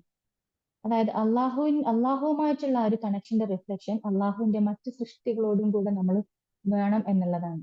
നമ്മള് ഹസ്ബൻഡ് ആൻഡ് വൈഫ് റിലേഷൻ, അതുപോലെ തന്നെ നമ്മൾ ഉമ്മമാരുമായിട്ടുള്ള ബന്ധം, അത് ഏറ്റവും നല്ല രൂപത്തിൽ തന്നെയാണോ പോകുന്നത്? നമ്മളുടെ ഉപ്പയുമായിട്ടുള്ള നമ്മളുടെ ബന്ധം, അതിലെന്തെങ്കിലും അവിടെയുള്ള എന്റെ റെസ്പോൺസിബിലിറ്റിയിൽ ഞാൻ എന്തെങ്കിലും കുറവ് വരുത്തിയിട്ടുണ്ടോ, എന്തെങ്കിലും വീഴ്ച അവിടെ വരുത്തിയിട്ടുണ്ടോ? നമ്മൾ കൃത്യമായിട്ട് ശ്രദ്ധിക്കേണ്ട കാര്യമാണ്. അപ്പൊ ആ രൂപത്തിൽ തന്നെ അവരോടുള്ള എൻ്റെ ഏതെങ്കിലും റെസ്പോൺസിബിലിറ്റിയിൽ നമ്മൾ പലപ്പോഴും അവകാശങ്ങളെ പറ്റിയിട്ടാണ് സംസാരിക്കുക. എനിക്ക് ഇങ്ങോട്ട് കിട്ടാനുള്ളത്, എൻ്റെ റൈറ്റ്സ് അല്ലെ, എനിക്കത് വേണം, എന്തുകൊണ്ട് അവർ എന്നോട് ഇങ്ങനെ ചെയ്യുന്നില്ല, അവരെന്തുകൊണ്ട് എന്നോട് അത് പറഞ്ഞില്ല എന്നതിലുപരിയായിട്ട് അവർക്ക് വേണ്ടി ഞാൻ ചെയ്യാനുള്ളതെല്ലാം ഞാൻ ചെയ്തിട്ട് ഞാൻ എൻ്റെ ഭാഗം ഞാൻ ക്ലിയർ ചെയ്യാം. ഞാൻ എപ്പോഴും പ്യുവർ ആയിരിക്കണം. ഇതായിരിക്കണം നമ്മളെ മനസ്സിലുണ്ടാവേണ്ടത്. അപ്പൊ ആ ഒരു രൂപത്തിൽ നോക്കുകയാണെങ്കിൽ നമ്മൾ ഫ്രണ്ട്സ്, നമ്മളെ ഫാമിലി, നമ്മൾ നെയ്ബേഴ്സ്, അതുപോലെ കൊളീഗ്സ്, നമ്മുടെ സബോർഡിനേറ്റ്സ്, നമ്മുടെ ഫാമിലി, ഇങ്ങനെ ഇതുപോലെയുള്ള എല്ലാ റിലേഷനിലും നമുക്ക് പെർഫെക്റ്റ് ആവാൻ പറ്റണം എന്നുള്ളതാണ്. നമുക്കറിയാം അള്ളാന്റെ റസൂലിന്റെ അടുത്തൊരു സ്വഹാബി വന്നിട്ട് ഞാൻ ആരോടാണ് എനിക്ക് ഏറ്റവും കൂടുതൽ കടപ്പാടുള്ളത് എന്ന് ചോദിക്കുമ്പോൾ 3 പ്രാവശ്യമാണ് അദ്ദേഹം പറയുന്നത്, റസൂൽ സല്ലല്ലാഹു അലൈഹി വസല്ലമ പറയുന്നത് നിന്റെ ഉമ്മയോടാണെന്നുള്ളത്. ആ ഒരു രൂപത്തിൽ, അള്ള പറഞ്ഞ രൂപത്തിൽ നമുക്ക് നമ്മളുടെ ഉമ്മയോടുള്ള ഒരു ബന്ധം നിലനിർത്തി പോരാൻ സാധിക്കുന്നുണ്ടോ? ഉമ്മയോടുള്ള ചെറിയ പ്രശ്നങ്ങൾ പോലും, ചെറിയ ഒച്ചയിട്ട് കയർത്ത് സംസാരിക്കുന്നത് പോലും അള്ളാഹു വിലക്കിയിട്ടുള്ള കാര്യമാണ്. അതുപോലെ തന്നെ ഈ ഒരു ഭൂമിയിൽ ഒരു സൃഷ്ടി മറ്റൊരു സൃഷ്ടിക്ക് സുജൂദ് ചെയ്യാൻ കൽപ്പിക്കപ്പെടുമായിരുന്നെങ്കിൽ ഭർത്താവിന് സുജൂദ് ചെയ്യാൻ കൽപ്പിക്കുമായിരുന്നു എന്നാണ് റസൂൽ സല്ലല്ലാഹു അലൈഹി വസല്ലം പറഞ്ഞത്. അത്രത്തോളം ഭാര്യ ഭർത്താക്കന്മാർ തമ്മിലുള്ള ഒരു ബന്ധം, അത്രത്തോളം റെസ്പോൺസിബിലിറ്റിയാണ് അവിടെ ഉള്ളത്. അതുപോലെ അയൽവാസി പട്ടിണി കിടക്കുമ്പോൾ വയറ് നിറച്ചുണ്ണുന്നവൻ നമ്മിൽപ്പെട്ടവനല്ല എന്നാണ് അള്ളാന്റെ റസൂൽ പറഞ്ഞിട്ടുള്ളത്. അപ്പൊ ആ ഒരു റിലേഷനിൽ നമ്മൾ എത്രത്തോളം പെർഫെക്റ്റ് ആണ്. ഒരു സ്ത്രീയെ കുറിച്ചിട്ട് അള്ളാന്റെ റസൂല് പറയുന്നുണ്ട്, അവരുടെ ആരാധനകളിൽ ഭയങ്കര പെർഫെക്റ്റ് ആയിരുന്നു. അവരത് വളരെ കൃത്യമായിട്ട് അവരുടെ നമസ്കാരങ്ങളാവട്ടെ, അവരുടെ നോമ്പാകട്ടെ, അവരുടെ ദാനധർമ്മങ്ങളാകട്ടെ, ഇതെല്ലാം പെർഫെക്റ്റ് ആയിട്ട് ചെയ്യുന്ന ഒരു സ്ത്രീ, അവർക്ക് സ്വർഗം നിഷേധിക്കപ്പെടാനുള്ള, സ്വർഗത്തിലേക്ക് അവർ കടക്കാതിരിക്കാനുള്ള ഒരൊറ്റ കാരണം എന്ന് പറയുന്നത് അവരുടെ അയൽവാസികള് അവരുടെ നാവിനെ തൊട്ട് സുരക്ഷിതരല്ലായിരുന്നു എന്നാണ്. അവരുടെ നാവ് കൊണ്ട് അവർ അയൽവാസികൾക്ക് ഭയങ്കരമായിട്ടുള്ള ബുദ്ധിമുട്ടുകൾ ഉണ്ടായിരുന്നു എന്നുള്ളതാണ്. അപ്പൊ നമ്മളെ സംബന്ധിച്ചിടത്തോളം നമ്മളുടെ റിലേഷനിൽ വരുമ്പോൾ പലപ്പോഴും എന്റെ ഇഷ്ടം, ഈ സാധനം നമ്മൾ ശരിക്കും മാറ്റി വെക്കുമ്പോൾ മാത്രമേ ഒരു റിലേഷൻ, നമ്മൾ അഡ്ജസ്റ്റ്മെന്റ് എന്നൊക്കെ അതിന് പറയുമെങ്കിലും ആ ഒരു കാര്യം നമ്മൾ മാറ്റി വെക്കുന്നത്, നമ്മൾ അഡ്ജസ്റ്റ് ചെയ്യുന്നത് അള്ളാഹ്ക്ക് വേണ്ടിയിട്ടാണ്. അള്ളാഹുവിൽ നിന്നുള്ള പ്രതിഫലം, അള്ളാഹിന്റെ അടുത്ത് നിന്നുള്ള കൂലി പ്രതീക്ഷിച്ചോട്ടാണ് നമ്മൾ അഡ്ജസ്റ്റ് ചെയ്യുന്നത്. അപ്പൊ എന്റെ ഇഷ്ടം അത് അള്ളാഹ്ക്ക് വേണ്ടി മാറ്റി വെക്കുക എന്നുള്ളതാണ്. അങ്ങനെ ആകുമ്പോൾ ഏതൊരു റിലേഷനും ഭയങ്കരമായിട്ട് അതിഭംഗിയായിട്ട് മനോഹരമായിട്ട് നിലനിന്ന് പോകുന്നുള്ളതാണ്. അപ്പോ ഈ രൂപത്തില് നോമ്പിലൂടെ നമ്മൾ തെളിയിച്ചൊരു കാര്യമാണ്, എനിക്ക് എന്റെ ഇഷ്ടങ്ങളെല്ലാം മാറ്റി വെക്കാൻ പറ്റും. എനിക്ക് അള്ളാഹ്ക്ക് വേണ്ടിയിട്ട് ഞാൻ എന്റെ ഭക്ഷണം വേണ്ടാന്ന് വെച്ച ആളാണ്, ഞാൻ വെള്ളം കുടിക്കണ്ടെന്ന് വെച്ച ആളാണ്, എന്റെ സെക്ഷൽ ഡിസേഴ്സ് ഒന്നും വേണ്ടാന്ന് വെച്ച, ഇത്തരം സെക്ഷൽ കോണ്ടാക്ട്സിലേക്ക് കടക്കാതിരുന്ന ആളാണ് പകൽ സമയത്ത്. ഇതെല്ലാം എനിക്ക് നിയന്ത്രിക്കാൻ പറ്റും, എനിക്ക് അള്ളാഹിന്റെ ഇഷ്ടത്തിനനുസരിച്ച് എനിക്ക് ജീവിക്കാൻ പറ്റും എന്ന് നമ്മളെല്ലാവരും തെളിയിച്ചു കഴിഞ്ഞ കാര്യമാണ്. ഓക്കെ, അതുപോലെ 4-5 പ്രാവശ്യം ഒരു ദിവസം കോഫി കുടിക്കുന്ന ആളുകൾ, സിഗരറ്റ് വലിക്കുന്ന ആളുകൾ, ഇതൊക്കെ മാറ്റി വെച്ചിട്ട് അള്ളാഹ് പറഞ്ഞതുപോലെ എനിക്ക് പറ്റും എന്ന് തെളിയിച്ചിട്ടുള്ള ആളുകളാണ്. ഞാനും തെളിയിച്ചിട്ടുണ്ട്, നിങ്ങളും തെളിയിച്ചിട്ടുണ്ട് പല വിഷയങ്ങളിൽ ഇതെനിക്ക് പറ്റും എന്നുള്ളത്. അപ്പോ ഇങ്ങനെ പറ്റും എന്നുള്ള ഒരു കോൺഫിഡൻസോട് കൂടി തന്നെ നമ്മൾ മുന്നോട്ട് പോകുമ്പോൾ നമ്മൾ കണ്ടിട്ടുണ്ട്, നമുക്ക് അതെല്ലാം എളുപ്പമുള്ളതാക്കി തന്നിട്ടുണ്ട്. നമുക്കുള്ള എല്ലാ പ്രയാസങ്ങളും, നമ്മൾ അള്ളാന്റെ മാർഗത്തിൽ നമ്മൾ ഇറങ്ങി നോക്കുമ്പോൾ അള്ളാഹ് നമ്മളെ എല്ലാ പ്രയാസങ്ങളും അള്ളാഹ് നമുക്ക് മാറ്റി തരുന്നതാണ്. നമുക്ക് ആ ഒരു വഴി അള്ളാഹ് എളുപ്പമുള്ളതാക്കി തരും എന്നുള്ളതാണ്. ഇനി നമ്മളെ ഏറ്റവും വലിയൊരു ചാലഞ്ച് എന്താണെന്നറിയോ? ഈ ഒരു റമദാൻ കഴിഞ്ഞിട്ട് നമ്മളുടെ ഒരു ഡെയിലി ലൈഫിലേക്ക് നമ്മൾ ഇറങ്ങുമ്പോൾ നമ്മൾ ഫേസ് ചെയ്യുന്ന ഏറ്റവും വലിയൊരു ചാലഞ്ച് എന്ന് പറഞ്ഞിട്ടുണ്ടെങ്കിൽ അത് ഇബിലീസാണ്. അത് ഇബിലീസിന്റെ വഴിപിഴപ്പിക്കലാണ്. നമ്മൾ അള്ളാന്റെ മാർഗത്തിൽ ഇങ്ങനെ മുന്നോട്ട് പോയിക്കൊണ്ടിരിക്കുകയാണ്. അപ്പോൾ നമ്മൾ ആ ഒരു വഴിയിൽ നമ്മൾ ഇങ്ങനെ പോകുമ്പോൾ നമ്മളെ കൂടെ നമ്മൾ മാത്രമല്ല, ഒരുപാട് പേരുണ്ടാവും അള്ളാന്റെ വഴിയിൽ, അള്ളാന്റെ മാർഗത്തിൽ ഇങ്ങനെ നടന്നു പോകുന്ന ആളുകൾ, അല്ലെങ്കിൽ അള്ളാന്റെ മാർഗത്തിൽ ഇങ്ങനെ ചലിച്ചുകൊണ്ടിരിക്കുന്ന ആളുകൾ. എല്ലാവരും ഒരേ സ്പീഡിലായിക്കൊള്ളണം എന്നില്ല പോകുന്നത്. അപ്പൊ എന്റെ സ്പീഡ്, ഞാനാണ് ശരിക്കും ഏത് സ്പീഡിലാണ് ഞാൻ പോകേണ്ടത്, ഞാൻ ഫാസ്റ്റ് ആയിട്ട് നടക്കണോ, അല്ലെങ്കിൽ ഞാൻ ഫാസ്റ്റ് ആയിട്ട് മൂവ് ചെയ്യണോ, അല്ലെങ്കിൽ സ്ലോ ആയിട്ട് പോയാൽ മതിയോ എന്നുള്ളത് ഞാനാണ് ഡിസൈഡ് ചെയ്യേണ്ടത്. കാരണം ആ ഒരു വണ്ടിയുടെ ക്ലച്ചും അതുപോലെ തന്നെ ബ്രേക്കും ആക്സിലേറ്ററും എല്ലാം എന്റെ കയ്യിലായിരിക്കുന്നത്. ഇപ്പൊ ഞാനാണ് ഡിസൈഡ് ചെയ്യേണ്ടത്. അപ്പൊ നമ്മൾ അള്ളാന്റെ വഴിയിലൂടെ ഇങ്ങനെ സഞ്ചരിച്ചുകൊണ്ടിരിക്കുമ്പോൾ നമുക്ക് ചിലപ്പം വഴി തെറ്റും, വഴി പിഴപ്പിക്കുന്ന പറയണത് അല്ലെ. ഷൈത്വാൻ എന്നുള്ളതിന്റെ ഷത്വന അതുപോലെ ഷാത്വ എന്നുള്ള 2 റൂട്ട് വേർഡിനാണ് ശരിക്കും ഷെയ്ത്താൻ എന്നുള്ളത് വന്നത്. അതില് ഷത്വന എന്ന് പറഞ്ഞിട്ടുണ്ടെങ്കിൽ തന്നെ വഴി പിഴപ്പിക്കുന്നവൻ എന്നുള്ളതാണ്, അല്ലെങ്കിൽ റോങ് ടേൺ എന്നുള്ള മീനിങ് ആണ് ശരിക്കും അതിന് വരുന്നത്. അപ്പൊ നമ്മളിങ്ങനെ ശരിക്കും ഇങ്ങനെ ജസ്റ്റ് പോയിക്കൊണ്ടിരിക്കുമ്പോൾ നമുക്ക് തോന്നുന്നത് ആ വഴിയാണ് ശരിയെന്ന് തോന്നുന്നു, നമ്മൾ ജസ്റ്റ് അങ്ങനെ അതിലൂടെ പോയിക്കൊണ്ടിരിക്കും. ആ പോയിക്കൊണ്ടിരിക്കുമ്പോഴാണ് നമുക്ക് ചിലപ്പോൾ കുറച്ച് കഴിയുമ്പോഴാണ് നമുക്ക് മനസ്സിലാവുക, ഞാനിപ്പോ ഒരു പക്ഷെ എന്റെ ബിസിനസ് ആയിരിക്കും, ബിസിനസ്സായിട്ട് ഞാനിങ്ങനെ മുന്നോട്ട് പോകുമ്പോൾ ചിലപ്പം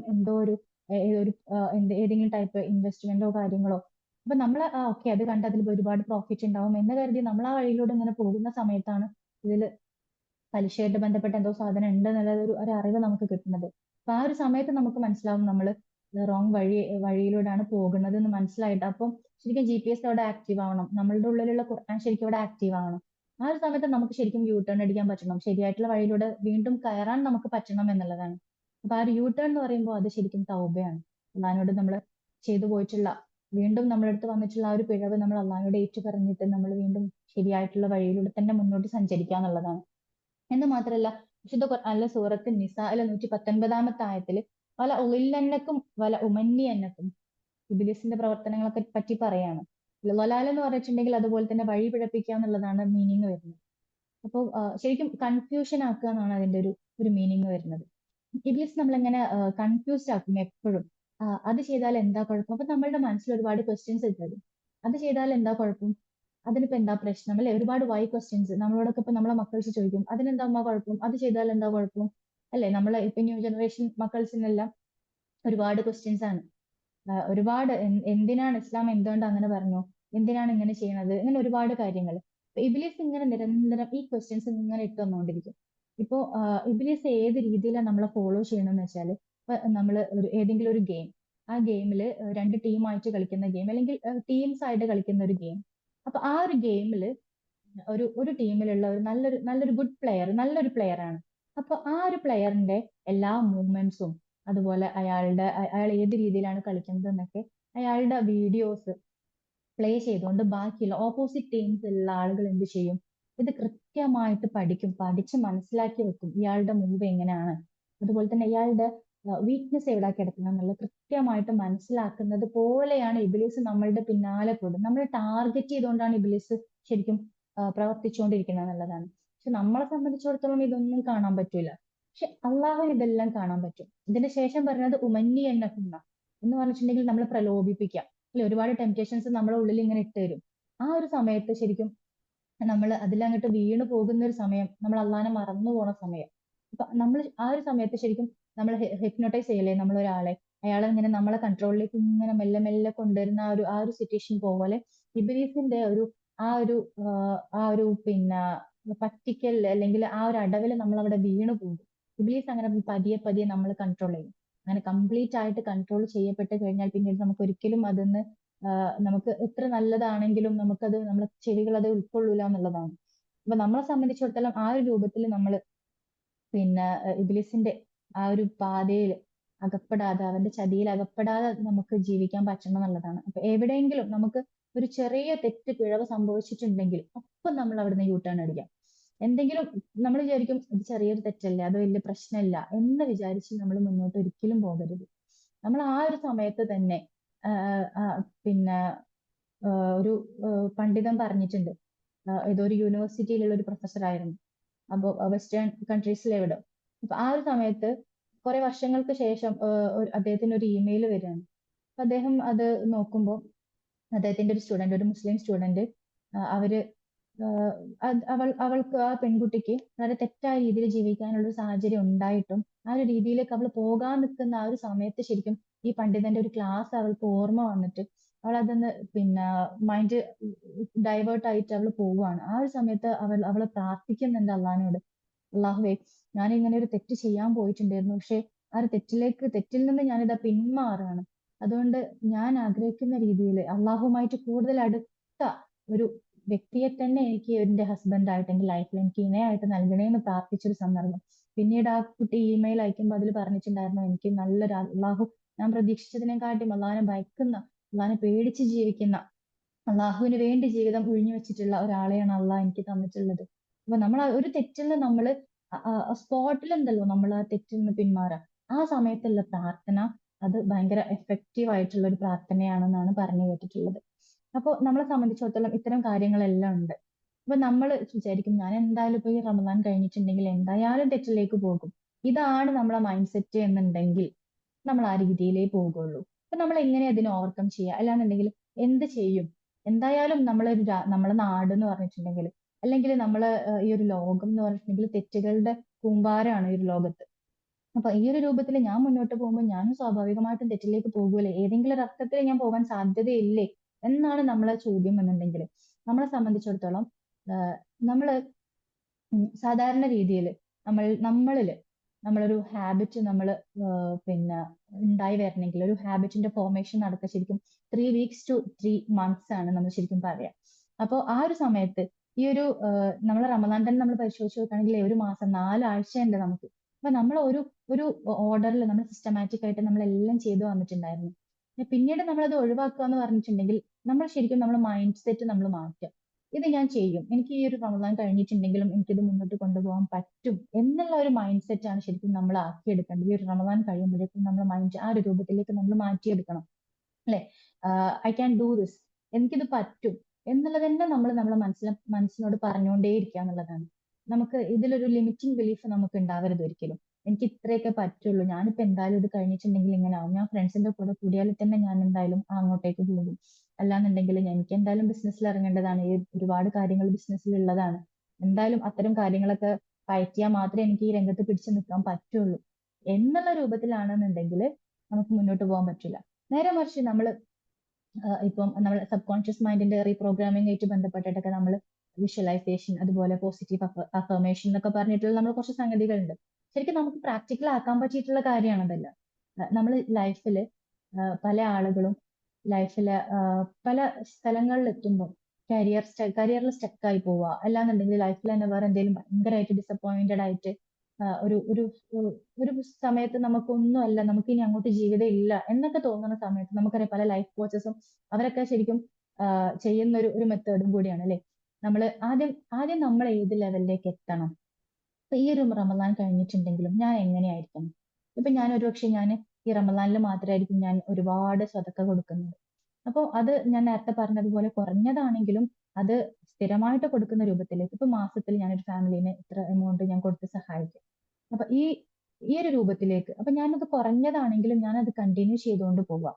അപ്പൊ ആദ്യം ഞാനിപ്പം എനിക്ക് കിട്ടുന്ന ഒരു ഇൻകമിന്ന് ഞാൻ ഏകദേശം അതിന്റെ ഒരു വളരെ കുറഞ്ഞ പെർസെന്റേജ് ആണ് ഞാൻ സ്വതക്ക ഇതുവരെ കൊടുക്കാറുള്ളത്. അപ്പൊ ഞാൻ അത് കുറച്ചുകൂടെ കൂട്ടാൻ വേണ്ടി പോകുകയാണ്. അപ്പൊ ഞാൻ ഇത്ര പെർസെന്റേജ് എന്റെ ഇൻകം, എനിക്ക് കിട്ടുന്ന ഇൻകത്തിൽ നിന്ന് ഞാനൊരു 1000 അല്ലെങ്കിൽ 2000 ഞാൻ അതിനു വേണ്ടി മാത്രമായിട്ട് ഞാൻ മാറ്റി വെക്കും ഒരു ഫാമിലിക്ക് വേണ്ടിയിട്ട് എന്ന് നമ്മൾ ആദ്യം മനസ്സിൽ ഉറപ്പിക്കുകയാണെന്നുണ്ടെങ്കിൽ നമുക്ക് അതുപോലെ ചെയ്ത് മുന്നോട്ട് പോകാൻ പറ്റും. ആദ്യം നമ്മൾ എത്തേണ്ട ഒരു ലെവൽ എന്താണെന്നുള്ളത് അതാദ്യം നമ്മൾ ഇമാജിൻ ചെയ്യണം, ഏത് ലെവലിലേക്കാണ് ഞാൻ എത്തേണ്ടത് എന്നുള്ളത്.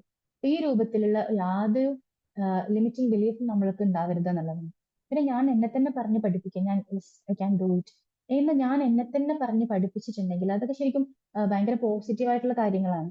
ഇനി നമ്മളെ സംബന്ധിച്ചിടത്തോളം നമ്മൾ ആൽക്കമിസ്റ്റ്, പൗലോ കൊയ്ലോയുടെ ആൽക്കമിസ്റ്റിൽ നമ്മൾ വായിച്ചിട്ടുണ്ട്, നമ്മളൊരു കാര്യത്തിന് വേണ്ടിയിട്ട് ആത്മാർത്ഥമായിട്ട് അത്രയും ആഗ്രഹിക്കുകയാണെന്നുണ്ടെങ്കിൽ ഒരു പ്രപഞ്ചം മുഴുവൻ നമ്മളെ കൂടെ നിൽക്കും അത് നേടാനുള്ളതാണ്. പക്ഷെ എനിക്കിപ്പോ ഇവിടെ നിങ്ങളുടെ അടുത്ത് പറയാനുള്ളത് ഒരു പ്രപഞ്ചമല്ല, നമ്മൾ അത്രയും ആത്മാർത്ഥമായിട്ട് ആഗ്രഹിക്കുകയാണ്, എനിക്കൊരു മാറ്റം വേണം, ഒരു ട്രാൻസ്ഫർമേഷൻ ഞാൻ ആഗ്രഹിക്കുന്നുണ്ട്. അതുകൊണ്ട് അങ്ങനെ ആ ഒരു രൂപത്തിൽ ഞാൻ അള്ളാഹുമായിട്ട് അടുത്തുകൊണ്ട് എനിക്ക് ഏറ്റവും നല്ല കാര്യങ്ങൾ മാത്രം ചെയ്തുകൊണ്ട് ഞാൻ മുന്നോട്ട് പോകുമെന്ന് നമ്മൾ ആഗ്രഹിക്കുകയാണെങ്കിൽ ഈ പ്രപഞ്ചമല്ല, ഈ പ്രപഞ്ചത്തെ സൃഷ്ടിച്ചിട്ടുള്ള അള്ളാഹുവാണ് നമ്മളെ കൂടെ ഉള്ളത് അല്ലെ. നമ്മൾ ആരെടുത്തേനും ആദ്യം അള്ളാഹിന്റെ അടുത്തായിരുന്നു, നമ്മളെ ആത്മാവ് അവിടെ ആയിരുന്നു. അപ്പൊ ശരിക്കും നമ്മൾ ഒരു മരണ വാർത്ത കേട്ടാൽ അല്ലെങ്കിൽ ആർക്കെങ്കിലും അപകടം പറ്റിയെന്നൊക്കെ കേട്ടാൽ നമ്മൾ എന്താ പറയാ, ശരിക്കും ഇന്നാ ലില്ലാഹി വ ഇന്നാ ഇലൈഹി റാജിഊൻ അല്ലെ. അതായത് അള്ളാഹുവിൽ നിന്നാണ് നമ്മൾ വന്നിട്ടുള്ളത്, അങ്ങോട്ടേക്ക് തന്നെയാണ് മടക്കം എന്നാണ് നമ്മൾ പറയുന്നത്. അപ്പൊ അള്ളാഹുവിൽ നിന്ന് വന്നു എന്നൊക്കെ പറയുമ്പോഴും നമ്മൾ അള്ളാഹ് സൃഷ്ടിച്ചു, ഓക്കെ, അത്രേ നമ്മളെ മനസ്സിൽ ശരിക്കും അന്നേരമൊക്കെ അതങ്ങോട്ട് കയറിയിട്ടുള്ളൂ. പക്ഷെ ശരിക്കും നമ്മൾ ആത്മാവ് അള്ളാഹുവാണ് നമുക്ക് നമ്മളെ ഉമ്മയുടെ ഗർഭപാത്രത്തിൽ നിക്ഷേപിച്ചിട്ടുള്ളത് എന്നൊക്കെ ശരിക്കും നമ്മൾ അതിനെപ്പറ്റി കൂടുതൽ ഡീപ്പായിട്ടൊക്കെ ആലോചിക്കുമ്പോൾ നമുക്ക് ഭയങ്കര ഒരു കണക്ഷനാണ് നമുക്ക് അള്ളാഹിനോട് ഉണ്ടാവുക. നമ്മളെ സൃഷ്ടിച്ചിട്ടുള്ള ആള് അല്ലെ. ഞാൻ ഈ ഒരു ഉമ്മയുടെയും ഈ ഒരു ഉപ്പയുടെയും മകളായിട്ട് ഈ ഒരു നാട്ടില്, ഈ ഒരു കേരളത്തില്, ഇന്ന ജില്ലയില്, ഇന്ന വില്ലേജില് ഞാൻ ജനിക്കണം എന്ന് തീരുമാനിച്ച അള്ളാഹുവാണത്. അപ്പൊ ആ ഒരു അള്ളാഹുവുമായിട്ടുള്ള നമ്മളുടെ അടുപ്പം എന്ന് പറഞ്ഞിട്ടുണ്ടെങ്കിൽ ഞാൻ നേരത്തെ പറഞ്ഞതുപോലെ ആ ഒരു ബന്ധം റീകണക്ട് ചെയ്യാൻ നമുക്ക് പറ്റുക എന്നുള്ളതാണ്. എന്ന് മാത്രമല്ല നമ്മളെ സംബന്ധിച്ചിടത്തോളം നമ്മൾ ഇനി ഈ ഒരു റമദാൻ കഴിഞ്ഞ് ചിലപ്പോൾ നമ്മളിങ്ങനെ മുന്നോട്ട് പോയിക്കൊണ്ടിരിക്കുമ്പോൾ നമുക്ക് എവിടെയൊക്കെ എന്തൊക്കെ കുറവ് സംഭവിച്ചതായിട്ട് നമുക്ക് ഇങ്ങനെ ഫീൽ ചെയ്യും. ഞാനിപ്പോ ഇതാ ഇങ്ങനെ മുന്നോട്ട് പോകുന്നുണ്ട്, പക്ഷെ അന്നത്തെ റമദാനിലുള്ള പോലെ ഒരു എനർജി ഒന്നും എനിക്കിപ്പോ കിട്ടുന്നില്ല എന്നുള്ള ഒരു രൂപത്തിൽ നമ്മൾ പോകുമ്പോൾ നമുക്ക് മനസ്സിലാക്കാൻ പറ്റും എന്റെ ഈമാനിൽ ഏറ്റക്കുറച്ചിലുകൾ വരുന്നുണ്ട്, കുറവ് വരുന്നുണ്ട് എന്ന് എനിക്ക് തന്നെ മനസ്സിലാക്കാൻ വേണ്ടി പറ്റും. അപ്പൊ എന്റെ ഈമാനിൽ അത് അങ്ങനെ തന്നെയാണ്, അള്ളാഹ് പറഞ്ഞിട്ടുണ്ട്.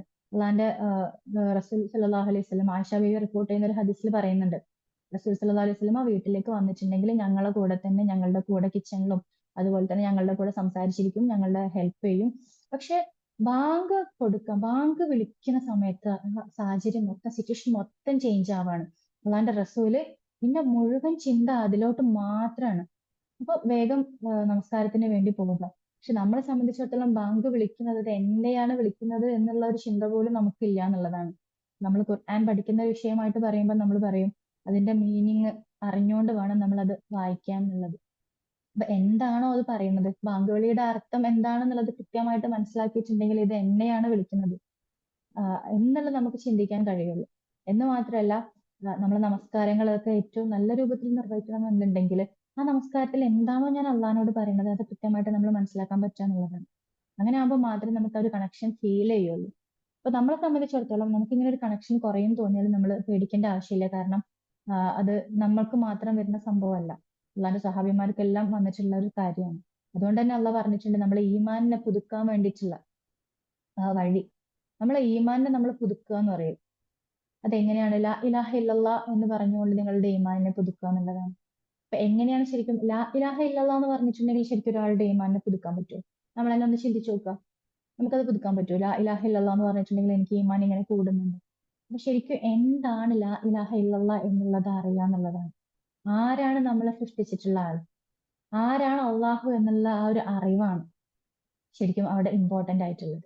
അപ്പൊ നമ്മൾ ശരിക്കും ലാ ഇലാഹ ഇല്ലല്ലാ, അള്ളാഹു അല്ലാതെ ഇലാഹ ഇല്ല, ഈ ഒരു രൂപത്തിൽ മാത്രമാണ് നമ്മൾ പലപ്പോഴും അർത്ഥം പറയാറുള്ളത്. അപ്പൊ ഇലാഹ് എന്നുള്ളതിന്റെ ഒരു മീനിങ് നമ്മൾ ശരിക്കും ഇത് ട്രാൻസ്ലേറ്റ് ചെയ്ത് നോക്കുകയാണെങ്കിൽ നമുക്ക് ഒരുപാട്, നമുക്ക് ഡീറ്റെയിൽഡ് ആയിട്ടുള്ള ഒരു പേജെങ്കിലും നമുക്ക് അതിന്റെ മീനിങ് ആയിട്ട് കിട്ടും. അപ്പൊ ആ ഒരു രൂപത്തിൽ ഇലാഹ് എന്ന് പറഞ്ഞാൽ നമ്മൾ ആരാധ്യൻ, അള്ളാഹുവിന് ആരാധന മതി, അള്ളാഹു ആണ് ആരാധനക്ക് അർഹൻ, ഇത്ര മാത്രമേ നമുക്ക് നമ്മളുടെ മൈൻഡിൽ വരുള്ളൂ. പക്ഷെ അതിലപ്പുറമായിട്ട് എന്റെ ജീവിതത്തിൽ ഞാൻ എന്ത് ചെയ്യണം, ഞാൻ എന്ത് ചെയ്യരുത് എന്ന് തീരുമാനിക്കാനുള്ള അവകാശം അള്ളാഹുവിനല്ലാതെ മറ്റാർക്കുമില്ല. ഈ ഒരു കാര്യമാണ് നമ്മൾ ലാ ഇലാഹ ഇല്ലല്ലാഹ് പറയുമ്പോൾ നമ്മളുടെ മനസ്സിൽ ഉറക്കുന്നുണ്ടെങ്കിൽ, ഞാൻ ഒന്നും കൂടി പറയാണ്, അള്ളാഹു അല്ലാതെ എന്റെ ജീവിതത്തിൽ ഞാൻ എന്ത് ചെയ്യണം, ഞാൻ എന്ത് ചെയ്യരുത് എന്ന് തീരുമാനിക്കാനുള്ള അവകാശം മറ്റാർക്കുമില്ല എന്നുള്ള മീനിങ് നമ്മൾ ശരിക്കും നമ്മളെ മനസ്സിൽ ഉറപ്പിച്ചിട്ടുണ്ടെങ്കിൽ അപ്പൊ നമുക്ക് മനസ്സിലാവും ഞാൻ എന്റെ ലൈഫിൽ ഞാൻ എന്ത് കാര്യം ചെയ്യുമ്പോഴും അപ്പൊ ഞാൻ ആലോചിക്കും അല്ല ഇത് ഞാൻ ചെയ്താൽ അള്ളാഹ്ക്ക് ഇഷ്ടപ്പെടും, അല്ലെങ്കിൽ ഒരുപക്ഷെ ഈ കാര്യം ഞാൻ ചെയ്യുമ്പോൾ ഇതിൽ അള്ളാഹ് എന്തെങ്കിലും പറഞ്ഞിട്ടുണ്ടോ? അപ്പൊ നമ്മൾ ബിസിനസ് ആവട്ടെ അല്ലെങ്കിൽ വേറെ എന്തെങ്കിലും ഒരു പുതിയതായിട്ടുള്ള ഒരു കാര്യം ഇൻട്രൊഡ്യൂസ് ചെയ്യാൻ, ഇങ്ങനെ ഒരു കാര്യം ഖുറാനിൽ പറഞ്ഞിട്ടുണ്ടോ? ഇങ്ങനെ ഒരു വിഷയം വരുമ്പോൾ നമ്മൾ എന്താ ചെയ്യേണ്ടത്? ഇത് ഖുർആനിലുണ്ടോ? അല്ലെങ്കിൽ ഹദീസിൽ എന്തെങ്കിലും ഉണ്ടോ? അല്ലാണ്ട് റസൂൽ എന്തെങ്കിലും പറഞ്ഞിട്ടുണ്ടോ? പണ്ഡിതന്മാർ എന്തെങ്കിലും പറഞ്ഞിട്ടുണ്ടോ? ഈ രൂപത്തിൽ അതിനെ മനസ്സിലാക്കിയിട്ട് അള്ളാഹ്ക്ക് ഇഷ്ടം ഉണ്ടാവില്ല, അള്ളാഹ് അത് നിരോധിച്ചിട്ടുണ്ട് എന്ന് മനസ്സിലാകുന്ന ആ ഒരു സ്പോട്ടിൽ നമ്മൾ അതിനെ ഒഴിവാക്കാൻ തയ്യാറാണ്. അള്ളാഹ് ഇഷ്ടപ്പെട്ട കാര്യങ്ങളാണെങ്കിൽ നമ്മൾ ഒരുപാട് കൂടുതൽ ചെയ്യാൻ വേണ്ടി ശ്രമിക്കണം. അപ്പൊ ഈ ഒരു രൂപത്തിൽ ലാ ഇലാഹ ഇല്ലല്ലാഹയെ മനസ്സിലാക്കുന്ന ആളുകൾക്ക് മാത്രമേ മുന്നോട്ട് പോകാൻ പറ്റുള്ളൂ എന്നുള്ളതാണ്. ഇനി നമ്മൾ തന്നെ ആലോചിച്ച് നോക്കുക, ഈ രൂപത്തിൽ നമുക്ക് നമ്മളെ മണിക്കൂറുകൾ വേണ്ട, മിനിറ്റുകൾ ഇങ്ങനെ കൂടുന്തോറും നമ്മളുടെ ഈമാൻ കുറഞ്ഞു വരും. മണിക്കൂറുകൾ കൂടുന്നതിനനുസരിച്ച് നമുക്ക് നമ്മളുടെ 5 വക്ത നമസ്കാരങ്ങളുണ്ട്, അതിനെ റിന്യൂ ചെയ്യാൻ വേണ്ടിയിട്ട്. ഇനി ദിവസങ്ങളിൽ അത് ജുമഅയുണ്ട്, അതുപോലെ തന്നെ മാസങ്ങളിൽ അത് റമദാൻ മാസമാണ്, അതുപോലെ വർഷങ്ങളിൽ അത് ഹജ്ജാണ്. അപ്പൊ ഈ ഒരു രൂപത്തിലാണ് ശരിക്കും നമ്മളെ ഒരു റിന്യൂവേഷൻ പ്രോസസ്സ് നമ്മളെ ലൈഫ് ത്രൂ ഔട്ട് നടന്നുകൊണ്ടിരിക്കുന്നത്. ഈ നമസ്കാരങ്ങൾ ശരിക്കും നമ്മളുടെ ഈമാനിനെ റിന്യൂ ചെയ്യാനുള്ളതാണ്. അപ്പൊ ആ ഒരു രൂപത്തിൽ നമ്മൾ എവിടെയെങ്കിലും നമുക്ക് കുറവ് വരുന്നുണ്ടെന്ന് തോന്നുന്നുണ്ടെങ്കിൽ നമ്മൾ നന്മകൾ ഒരുപാട് ചെയ്യാം. നമ്മൾ ഏതെങ്കിലും ഒരു തിന്മ നമ്മൾ ചെയ്യുന്നുണ്ടെങ്കിൽ അത് നമ്മൾ പാടെ വിട്ടു നിൽക്കുക. ഇപ്പൊ നമുക്ക് എന്ത് ചെയ്തിട്ടും ഒരു ഈമാൻ കിട്ടുന്നില്ല എന്നുണ്ടെങ്കിൽ നമ്മൾ ജസ്റ്റ് നമ്മൾ തന്നെ പരിശോധിച്ച് നോക്കാം, എന്തോ ഒരു തെറ്റ് ഞാൻ ചെയ്യുന്നുണ്ടായിരിക്കാം, ആ തെറ്റുകൊണ്ടായിരിക്കാം നമുക്ക് അള്ളാഹുമായിട്ട് കൂടുതൽ അടുക്കാൻ പറ്റാത്തത്. അപ്പൊ നമ്മൾ നമ്മളെ തന്നെ നോക്കുക, എന്തെങ്കിലും ചെയ്തിട്ടുണ്ടോ? ഞാൻ എന്റെ റിലേഷനിൽ ഞാൻ എന്തെങ്കിലും ഒരു കുടുംബ ബന്ധങ്ങളിൽ എനിക്ക് എന്തെങ്കിലും പോറൽ വന്നിട്ടുണ്ടോ? ഞാൻ എന്റെ സഹോദരിയെ കുറിച്ചിട്ട് മോശമായി എന്തെങ്കിലും സംസാരിച്ചിട്ടുണ്ടോ? അല്ലെങ്കിൽ എന്റെ സമ്പത്തിൽ അത് ഹറാമായ സമ്പത്ത് എന്തെങ്കിലും വന്നിട്ടുണ്ടോ? ഹലാലായതല്ലാതെ വേറെ എന്തെങ്കിലും എന്റെ സമ്പാദ്യത്തിൽ വന്ന് പെട്ടിട്ടുണ്ടോ? പിന്നെ ഈ രൂപത്തിൽ എന്തെങ്കിലും തെറ്റ് ചെയ്തിട്ടുള്ളത് ഉണ്ടെങ്കിൽ നമ്മൾ അത് ഓർത്തെടുത്തിട്ട് ആ തെറ്റ് തിരുത്താൻ വേണ്ടി നമ്മൾ ശ്രമിക്കുക എന്നുള്ളതാണ്. എന്തായാലും അള്ളാഹു സുബ്ഹാനഹു വ തആല അവന്റെ മുത്തക്കികളായിട്ടുള്ള അടിമകളിൽ ഉൾപ്പെടുത്തി നമ്മെ എല്ലാവരെയും അനുഗ്രഹിക്കുമാറാകട്ടെ. അതോടൊപ്പം തന്നെ നമ്മളുടെ ഒരു നോമ്പ് അള്ളാഹു അവന്റെ മാർഗത്തിലുള്ള സ്വാലിഹായ സൽക്കർമ്മമായി നമ്മിൽ നിന്ന് സ്വീകരിക്കുമാറാകട്ടെ. നമ്മളെ ഈമാനോട് കൂടി തന്നെ ജീവിപ്പിക്കുകയും ഈമാനോട് കൂടി മുസ്ലിമായി കൊണ്ട് തന്നെ അള്ളാഹു നമ്മെ എല്ലാവരെയും മരിപ്പിക്കുകയും ചെയ്യുമാറാകട്ടെ. ഈ ഒരു കൂടിയിരുത്തം അള്ളാന്റെ മാർഗത്തിൽ സ്വാലിഹായ സൽക്കർമ്മമായി അള്ളാഹു നമ്മിൽ നിന്ന് സ്വീകരിക്കുമാറാകട്ടെ. വാഹു ദഅവാന അൽഹംദുലില്ലാഹി റബ്ബിൽ ആലമീൻ. അസ്സലാമു അലൈക്കും വറഹ്മത്തുള്ളാഹി വബറകാതുഹു. ജസാഖല്ലാ ഖൈർ ഫർഹാന ഷിജിനാസ്.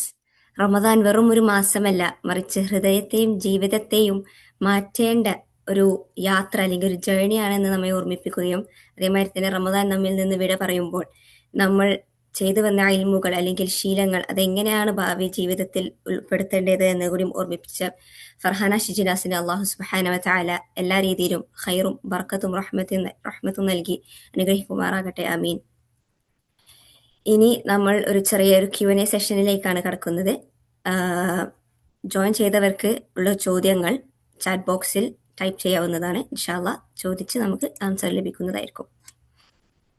എന്ത് ചോദ്യമുണ്ടെങ്കിൽ ടൈപ്പ് ചെയ്ത് ചോദിക്കാം ഇൻഷാ അല്ലാ.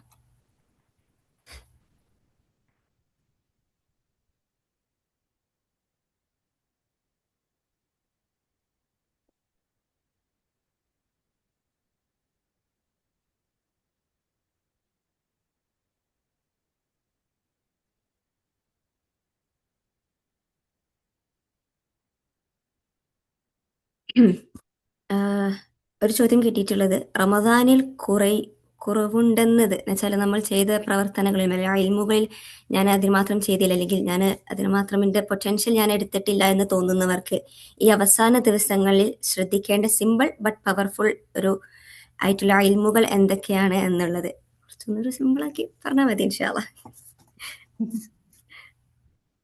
നമ്മളെ സംബന്ധിച്ചിടത്തോളം ഇനി 5 ദിവസമാണ് നമ്മളെ മുന്നിൽ ബാക്കിയുള്ളത്. അപ്പൊ അള്ളാന്റെ റസൂല് മിമ്പറിൽ കയറുന്ന സമയത്ത് 3 പ്രാവശ്യം ആമീൻ പറയുന്ന ആ ഒരു കഥ നമ്മൾ എല്ലാവരും കേട്ടിട്ടുണ്ട്. അപ്പോ ആ ഒരു സമയത്ത് അള്ളാന്റെ റസൂലിന്റെ സ്വഹാബികൾ ചോദിക്കുന്നുണ്ട്, എന്തിനാണ് റസൂലെ നിങ്ങൾ ആമീൻ പറഞ്ഞിട്ടുള്ളത് എന്നുള്ളത്. അപ്പോ അതിൽ ആദ്യത്തെ കാര്യം 3 കാര്യങ്ങളാണ് പറഞ്ഞത്. അതിൽ ആദ്യത്തെ കാര്യം എന്താ വെച്ചാല്, ഒരു റമദാൻ വന്നു പോയിട്ടും പാപങ്ങൾ അള്ളാഹു പൊറുക്കപ്പെടാതെ അവിടെ ബാക്കിയായി കിടക്കുന്ന ആളുകൾക്ക് നാശം എന്ന് പറഞ്ഞപ്പോൾ ജിബ്രീൽ അലൈഹി ഇസ്ലാം വന്ന് പറഞ്ഞതാണ്. ആ ഒരു സമയത്ത് അള്ളാഹുവിന്റെ റസൂല് ആമീൻ പറഞ്ഞതാണ്.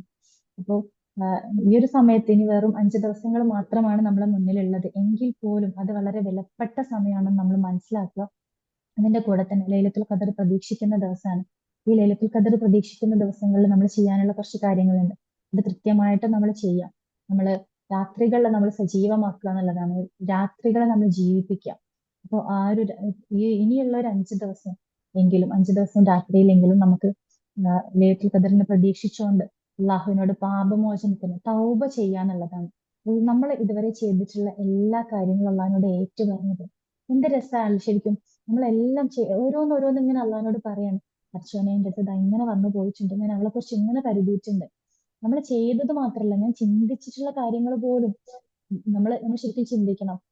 അള്ളാന്റെ പരലോകത്ത് മഹ്ശറയില് വിചാരണക്ക് വേണ്ടിയിട്ട് നമ്മളെല്ലാവരും അള്ളാനെ ഇങ്ങനെ കാത്തു നിൽക്കുന്ന ഒരു സമയം വരാനുണ്ട്. ആ ഒരു സമയത്ത് നമ്മൾ വെയിറ്റ് ചെയ്ത് സൂര്യൻ നമ്മളെ തലക്ക് മുകളിൽ ഇങ്ങനെ നിൽക്കുന്ന ആ ഒരു സമയത്ത് അള്ളാന്റെ മലക്കുകളുടെ അകമ്പടിയോട് കൂടി ഇങ്ങനെ കടന്നു വരുന്ന രംഗം, ആ ഒരു സമയത്ത് എന്ത് വികാരമാണ് നമുക്ക് ഉണ്ടാവാന്നറിയില്ല. ഭയമാണോ പ്രതീക്ഷയാണോ എന്താണെന്നറിയാതെ നമ്മളിങ്ങനെ ബേജാറായിട്ട് ഇന്നല്ല സ്വർഗത്തിലാക്കുമെന്ന് ബേജാറായിട്ട് നിൽക്കുന്ന സമയം. അങ്ങനെ ഓരോരുത്തരെയും എടുത്തിട്ട് വിചാരണ ചെയ്യും. അതായത് ആദ്യ നബി അലൈഹി ഇസ്ലാം മുതൽ അവസാനം വരെയുള്ള മനുഷ്യനെ കൂടി വിചാരണ ചെയ്യുന്ന സമയത്ത് ശരിക്കും ഏത് രൂപത്തിലാണ് റെക്കോർഡ് ചെയ്യപ്പെട്ടത് നമ്മൾ ഇതുവരെ ചെയ്തിട്ടുള്ള എല്ലാ കർമ്മങ്ങളും. ഇന്നത്തെ കാലത്ത് നമുക്ക് ചിന്തിക്കുകയാണെങ്കിൽ ചെറിയൊരു ചിപ്പ് മതി, അത് നമ്മുടെ വലിയൊരു ബിഗ് സ്ക്രീനിൽ നമ്മൾ ഓരോരുത്തരും നമ്മൾ ജനിച്ചത് മുതൽ നമ്മൾ മരിക്കുന്നത് വരെ എന്റെ എല്ലാ കർമ്മങ്ങളും അവിടെ പ്രദർശിപ്പിക്കുകയാണെങ്കിൽ ഞാൻ ചെയ്തു പോയിട്ടുള്ള എല്ലാ കാര്യങ്ങളും അവിടെ ഇങ്ങനെ ആ ഒരു സ്ക്രീനിൽ ഇടുകയാണ്. എല്ലാവരും കാണുകയാണ് അവിടെ പബ്ലിക്കായിട്ട്. നിങ്ങളൊന്ന് ആലോചിച്ച് നോക്കുക. അങ്ങനെ ഓരോന്നായി എടുത്ത് വിചാരണ ചെയ്യുകയാണെങ്കിൽ എന്തിനു പറ്റും എന്നെയും നിങ്ങളെയും, എന്തിനു നമ്മളെ സംബന്ധിച്ചിടത്തോളം. അപ്പൊ ആ ഒരു സമയത്ത് ഇത്തരം കാര്യങ്ങൾ അവിടെ നമ്മളെ ആ ഒരു ചിപ്പിലുള്ള അല്ലെങ്കിൽ നമ്മൾ റെക്കോർഡ് ചെയ്ത ഒരുപാട് കാര്യങ്ങൾ ഡിലീറ്റ് ആയി പോകണമെന്നുണ്ടെങ്കിൽ അള്ളാഹു ഗഫൂറുൻ, അള്ളാഹ് പുറത്തു തരുന്നവനാണെന്ന് പറയുമ്പോൾ അത് അള്ളാഹ് വെറുതെ പൊറുക്കുക മാത്രമല്ല, അത് നമ്മൾ ആ ഒരു റെക്കോർഡ് നമ്മൾ ഡിലീറ്റ് ചെയ്യും, പിന്നെ അത് അവിടെ പ്ലേ ചെയ്യൂല. അപ്പൊ നിങ്ങൾ ആലോചിച്ച് നോക്കുക, നമ്മൾ അതിനു വേണ്ടിയിട്ടല്ലേ പ്രാർത്ഥിക്കേണ്ടത്. എന്റെ ഭാഗത്ത് വന്നിട്ടുള്ള തെറ്റുകൾ ആരും കാണരുത്, ആരും അറിയരുത് എന്ന് വിചാരിച്ചിട്ട് ഞാൻ ചെയ്ത തെറ്റുകൾ ഞാൻ ചിന്തിച്ച കാര്യം വരെ അള്ളാഹ് അവിടെ പ്രദർശിപ്പിക്കും ആളുകളുടെ മുന്നിൽ. അപ്പൊ അങ്ങനെയൊക്കെ ചെയ്യുകയാണെങ്കിൽ നമ്മൾ ആളുകളുടെ മുന്നിൽ നാണം കെടും, നമുക്ക് ഒരിക്കലും സ്വർഗത്തിലേക്ക് എത്താൻ പറ്റൂല. അപ്പൊ ഈ ഒരു അവസാനത്തെ ഈ ഒരു കുറച്ച് ദിവസങ്ങളിലെങ്കിലും നമ്മൾ അള്ളാഹുവിനോട് ഏറ്റവും അടുത്തുകൊണ്ട് കരഞ്ഞ് പ്രാർത്ഥിക്കുക, അള്ളാഹുവിനോട് നമ്മൾ തൗബ ചെയ്യുക എന്നുള്ളതാണ്. തൗബയുടെ കുറച്ച് നിബന്ധനകളും കാര്യങ്ങളും എല്ലാം ഉണ്ട്. എങ്കിൽ പോലും നമ്മൾ അള്ളാഹിനോട് തൗബ ചെയ്തിട്ട് നമ്മൾ ഫുൾ ക്ലിയർ ആവുക, എല്ലാ തെറ്റും ഏറ്റു പറഞ്ഞ് നമ്മൾ ഫുൾ ക്ലിയർ ആവുക. ഇതാണ് എനിക്ക് തോന്നുന്നത് ഏറ്റവും ഈ ഒരു ലൈലത്തുൽ ഖദറിന്റെ ദിവസങ്ങളിൽ ചെയ്യാൻ പറ്റുന്ന ഏറ്റവും നല്ലൊരു കാര്യമായിട്ട് ഇത് എന്റെ ഒരു കാഴ്ചപ്പാടിൽ ഞാൻ പറയുന്നു. ജസാക്കല്ലാഹ് ഖൈർ ഫർഹാന.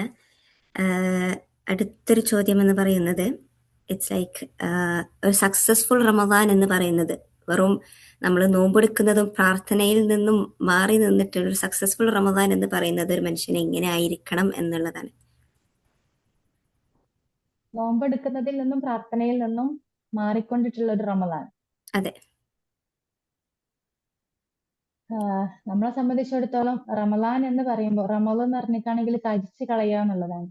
അപ്പോൾ റമദാൻ എന്ന് പറയുമ്പോൾ നോമ്പെടുക്കുന്നതിൽ നിന്നും പ്രാർത്ഥനയിൽ നിന്നും മാറിക്കൊണ്ടുള്ള ഒരു റമദാൻ എന്ന് പറയുമ്പോൾ അത് പോസിബിൾ ആണോ എന്നുള്ളത് നമ്മൾ തന്നെ ചിന്തിക്കുക. അല്ലാന്നുണ്ടെങ്കിൽ വെറുതെ നോമ്പെടുക്കാന്ന് ഉദ്ദേശിക്കുമ്പോൾ ഈ ഭക്ഷണവും അതുപോലെ വെള്ളവും അതുപോലെ ഈ ഒരു സെക്ഷൽ ഡിസൈർസും അത് മാത്രം മാറ്റി നിർത്തിക്കൊണ്ടുള്ള ഒരു നോമ്പ് അള്ളാഹ് സ്വീകരിക്കൂല. അത് അങ്ങനെയുള്ള ആളുകൾക്ക് അവരുടെ ആ ഭക്ഷണവും വെള്ളവും പോയി എന്നല്ലാതെ അള്ളാഹു വേറെ ഒന്നും കൊടുക്കൂല എന്നുള്ളതാണ് അള്ളാഹ് തന്നെ പറഞ്ഞിട്ടുള്ളത്. ഞാൻ നേരത്തെ സൂചിപ്പിച്ചത് മൂന്നാമത്തെ കാറ്റഗറിയിലുള്ള ആളുകളുണ്ട് അല്ലെ, പ്രത്യേകക്കാരുടെ നോമ്പ്. ആ ഒരു രൂപത്തിലേക്ക് ഉയരുമ്പോൾ മാത്രമാണ് നമ്മൾ നോമ്പിന്റെ അൾട്ടിമേറ്റ് ലക്ഷ്യമായിട്ടുള്ള തഖ്വ നേടുക എന്നുള്ള ആ ഒരു വലിയൊരു ഇതിലേക്ക് നമുക്ക് എത്താൻ പറ്റുള്ളൂ. അപ്പൊ അത് ആ രൂപത്തിലാവണം എന്നുണ്ടെങ്കിൽ നമ്മള് ഈ സാധനം ഉപേക്ഷിക്കുക, ഈ ഒരു 3 കാര്യങ്ങൾ ഉപേക്ഷിച്ചുകൊണ്ട് മാത്രമായില്ല, അതിന്റെ കൂടെ തന്നെ നമ്മൾ നമ്മളുടെ എല്ലാ അവയവങ്ങളെയും തെറ്റിൽ നിന്ന് മാറ്റി നിർത്തുക, അതിന്റെ കൂടെ തന്നെ ഹൃദയത്തിൽ അള്ളാഹുമായിട്ട് ഹൃദയം കൊണ്ട് കൂടുതൽ അടുക്കുക എന്നുള്ളതും കൂടെയാണ്. ജസാക്കല്ലാഹ് ഖൈർ. ഇനി ചോദ്യങ്ങളുണ്ട് എന്നുണ്ടെങ്കിൽ പേഴ്സണലായിട്ടും ഞങ്ങൾക്ക് കോ ഹോസ്റ്റിന് അയക്കാം, അല്ലെങ്കിൽ ഇതേമാതിരി ഗ്രൂപ്പ് ചാറ്റിൽ അയക്കാവുന്നതാണ്.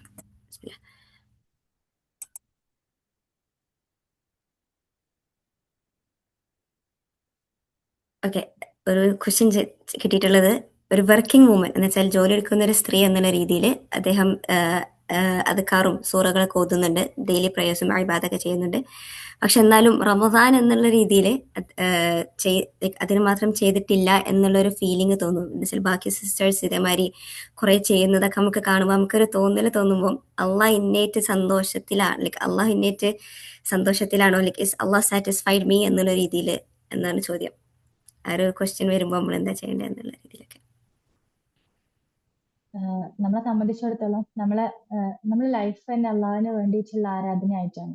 ഞാൻ എൻ്റെ കുട്ടികൾക്ക് വേണ്ടിയിട്ട് ഞാൻ ഫുഡ് ഉണ്ടാക്കുന്നത് പോലും അള്ളാഹുവിന് നമ്മൾ ആരാധനയായിട്ടാണ് നമ്മൾ കണക്കാക്കുന്നത് എന്നുള്ളതാണ്. അപ്പൊ അവരെ സംബന്ധിച്ചിടത്തോളം അവരുടെ പ്രയാസങ്ങൾ എന്നെക്കാൾ കൂടുതൽ അറിയുന്നത് അള്ളാഹുവിനാണ് അല്ലെ. അപ്പൊ എന്റെ അള്ളാഹ് എന്നുള്ള ഒരു കോൺസെപ്റ്റ് നമ്മളെ മനസ്സിൽ എപ്പോഴും വേണം. എന്റെ പഠിച്ചവൻ അല്ലെ, എന്നെ അറിയുന്ന എന്റെ റബ്ബ്, ആ ഒരു കോൺസെപ്റ്റ് നമ്മൾ ഓരോ സ്ത്രീകളുടെ മനസ്സിലേക്കും വരികയാണെങ്കിൽ നമ്മൾ ചെയ്യുന്ന ഓരോ കാര്യങ്ങളും നമുക്ക് വാല്യുബിൾ ആണ്. അള്ളാന്റെ മുന്നിൽ അത് വാല്യുബിൾ ആയിരിക്കും എന്നുള്ളതാണ് പറയാനുള്ളത്.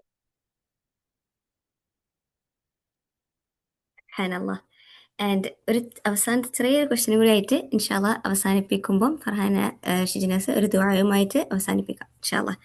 അവസാനത്തെ ക്വസ്റ്റ്യൻ എന്ന് പറയുന്നത്, ഒരു റമദാൻ അവസാനിക്കുന്നതോടൊപ്പം ഒരു മനുഷ്യന്റെ ജീവിതത്തിൽ വരേണ്ട മാറ്റങ്ങൾ, അത് ക്യാരക്ടറിലാവാം അല്ലെങ്കിൽ നമ്മുടെ ഡെയിലി ലൈഫിലാകാം, ചെറിയ രീതിയിൽ ഇൻഷാല്ലാ.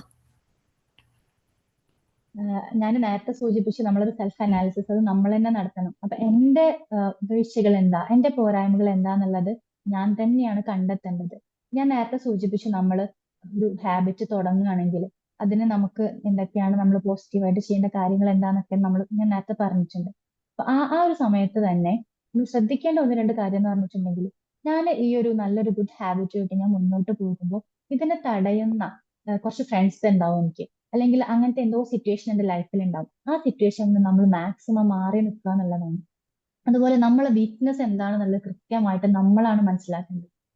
അത് മനസ്സിലാക്കിയിട്ട് നമ്മൾ മുന്നോട്ട് പോകുക. കാരണം പിശാച് ഇബിലീസ് എപ്പോഴും വന്ന് അറ്റാക്ക് ചെയ്യണത് നമ്മളെ വീക്ക്നെസ്സിലാണ്. എന്റെ വീക്ക്നെസ് ഒരുപക്ഷെ ഞാൻ ഞാൻ ഒരുപാട് നമസ്കരിക്കുന്ന ആളായിരിക്കാം, ദാനം ചെയ്യുന്ന ആളായിരിക്കാം, തഹജ്ജുദ് നമസ്കരിക്കുന്ന ആളായിരിക്കാം, ഖുർആൻ ഒരുപാട് പാരായണം ചെയ്യുന്ന ആളായിരിക്കാം. ഇങ്ങനെ എന്റെ ലൈഫ് പുറത്തുനിന്ന് കാണുന്ന എല്ലാവർക്കും ഞാൻ പെർഫെക്റ്റ് ആയിരിക്കും. പക്ഷെ എന്റെ വീക്ക്നെസ് ഒരുപക്ഷെ ഞാൻ സോഷ്യൽ മീഡിയയിൽ ഞാൻ ചെലവഴിക്കുന്ന ഒരു സമയമായിരിക്കും. ഒരുപക്ഷെ ഞാൻ ഇൻസ്റ്റഗ്രാമിൽ ഞാൻ കുറേ ടൈം റീൽസ് കാണുന്നതിന് വേണ്ടി ഞാൻ കുറേ ടൈം ചെലവഴിക്കുന്ന ആളായിരിക്കും. അപ്പൊ ഇബിലീസിന് അറിയാം, പിശാചിന് അറിയാം ഇതാണ് അയാളുടെ വീക്ക്നെസ്. അവിടെ നമ്മളെ സമയം ഒരുപാട് നമ്മൾ ഇപ്പോ ചെലവഴിക്കുന്നതിനെക്കാട്ടും കൂടുതൽ സമയം ചെലവഴിക്കാൻ ഇബിലീസ് അവിടെ ശ്രമിച്ചുകൊണ്ടിരിക്കും എന്നുള്ളതാണ്. അപ്പോ നമ്മള് ശരിക്കും മനസ്സിലാക്കേണ്ട ഒരു കാര്യം എന്റെ വീക്ക്നെസ് എവിടെയാണ്, അത് ഒരിക്കലും ഞാൻ പിശാചിന് വിട്ടുകൊടുക്കൂല എന്നുള്ളൊരു സ്ട്രോങ് ഡിറ്റർമിനേഷൻ നമുക്ക് ഉണ്ടെന്നുണ്ടെങ്കിൽ നമുക്ക് ലൈഫിൽ മുന്നേറാൻ പറ്റും എന്നാണ് വിചാരിക്കുന്നത്. ഇതിന്റെ കൂടെ തന്നെ നമുക്ക് സ്ട്രോങ് ആയിട്ടുള്ള പ്രാർത്ഥന വേണം കേട്ടോ. നമ്മളെപ്പോഴും അള്ളാഹിനോട് നമ്മളെ ഒരു ഹിദായത്തിൽ അള്ളാഹ് ആക്കി തന്നതിന്റെ ശേഷം ഇതിൽ തന്നെ അടിയുറപ്പിച്ച് നിർത്താൻ വേണ്ടിയിട്ട് നമ്മൾ അള്ളാഹിനോട് ആത്മാർത്ഥമായിട്ട് നമ്മൾ പ്രാർത്ഥിക്കുകയും കൂടെ വേണം. ഇൻഷാ അല്ലാഹ് അള്ളാഹ് എല്ലാം എളുപ്പമാക്കി തരും. ഒരു ദുആയിലൂടെ അവസാനിപ്പിച്ചാലോ? Okay okay okay. എന്തായാലും പറഞ്ഞിട്ടുള്ള കാര്യങ്ങൾ എല്ലാവർക്കും മനസ്സിലായിട്ടുണ്ടാവും എന്നാണ് പ്രതീക്ഷിക്കുന്നത്. അള്ളാഹു സുബ്ഹാനഹു വതആല നമ്മളുടെ ഒരു കൂടിയിരുത്തം അള്ളാന്റെ മാർഗത്തിൽ സ്വാലിഹായ സൽക്കർമ്മമായി നമ്മിൽ നിന്നും സ്വീകരിക്കുമാറാകട്ടെ. അതോടൊപ്പം തന്നെ റബ്ബ് റഹീമായ നാഥ, ഞങ്ങളെല്ലാവരും ഒരുപാട് പാപങ്ങൾ ഞങ്ങൾ ചെയ്തു പോയിട്ടുണ്ട്. ഞങ്ങൾ രഹസ്യമായും പരസ്യമായും അള്ളാഹു ഞങ്ങൾ ഒരുപാട് തെറ്റുകൾ വലുതും ചെറുതുമായി ചെയ്തു പോയിട്ടുണ്ട്. നിന്റെ മഹത്തായ കാരുണ്യം കൊണ്ട് ഞങ്ങളുടെ ഈ പാപങ്ങളെല്ലാം ഞങ്ങൾക്ക് നീക്കി പുറത്ത് മാപ്പാക്കി തരണം തമ്പുരാനെ. അതിന്റെ കൂടെ തന്നെ ഈ ഒരു റമദാനിനെ നീ സ്വീകരിക്കുന്ന ഒരു റമദാനായിട്ട് ഞങ്ങളിൽ നിന്ന് നീ ഇത് സ്വീകരിക്കണമേ തമ്പുരാനെ. ഈ റമദാനിന്റെ മുഴുവൻ അനുഗ്രഹങ്ങളും ലഭിക്കുന്ന ആളുകളുടെ കൂട്ടത്തിൽ ഉൾപ്പെടുത്തണമേ. ലൈലത്തുൽ ഖദർ ലഭിക്കുന്ന ആളുകളുടെ കൂട്ടത്തിൽ ഉൾപ്പെടുത്തി അനുഗ്രഹിക്കണമേ തമ്പുരാനെ. ഞങ്ങൾ നാളെ മഹ്ശറയിൽ നിന്റെ അർശിന്റെ തണൽ നൽകുന്ന ആളുകളുടെ കൂട്ടത്തിൽ ഞങ്ങളെ ഉൾപ്പെടുത്തി അനുഗ്രഹിക്കണമേ. ലോകത്തിന്റെ വിവിധ ഭാഗങ്ങളിൽ പ്രയാസം അനുഭവിക്കുന്ന ഞങ്ങളുടെ മുസ്ലിം സഹോദരന്മാർ അവരുടെ പ്രയാസങ്ങളെ ദൂരീകരിച്ചു കൊടുത്ത് അവർക്ക് നീ ശാന്തി നൽകണമേ തമ്പുരാനെ. അവരെയും ഞങ്ങളെയും നിന്റെ ജന്നാത്തുൽ ഫിർദൗസ് ഒരുമിച്ച് കൂട്ടണമേ തമ്പുരാനെ. ഞങ്ങളുടെ ബന്ധങ്ങളിൽ ഞങ്ങളുടെ റിലേഷൻസിൽ നീ ഏറ്റവും നല്ല രൂപത്തിൽ എല്ലാവരുമായിട്ടും നല്ല രൂപത്തിൽ സഹകരിച്ച് എല്ലാവരോടും നല്ല സ്വഭാവത്തിൽ പെരുമാറുന്ന ആളുകളെ ഉൾപ്പെടുത്തി അനുഗ്രഹിക്കണമേ. ഞങ്ങളുടെ ഈമാനിൽ നീ ഞങ്ങൾക്ക് വർദ്ധിപ്പിച്ചു തരണമേ. ഞങ്ങളുടെ അറിവിനെ വർദ്ധിപ്പിച്ചു തരണമേ. ഞങ്ങളുടെ സ്വഭാവം ഞങ്ങൾക്ക് നീ വർദ്ധിപ്പിച്ചു തരണമേ തമ്പുരാനെ. എല്ലാത്തിലും ഉപരിയായി ഞങ്ങൾ ചെയ്യുന്ന എല്ലാ കർമ്മങ്ങളും നിന്റെ മാർഗത്തിൽ സ്വാലിഹായ സൽക്കർമ്മമായി നമ്മിൽ നിന്ന് സ്വീകരിക്കണമെന്ന് തമ്പുരാനെ.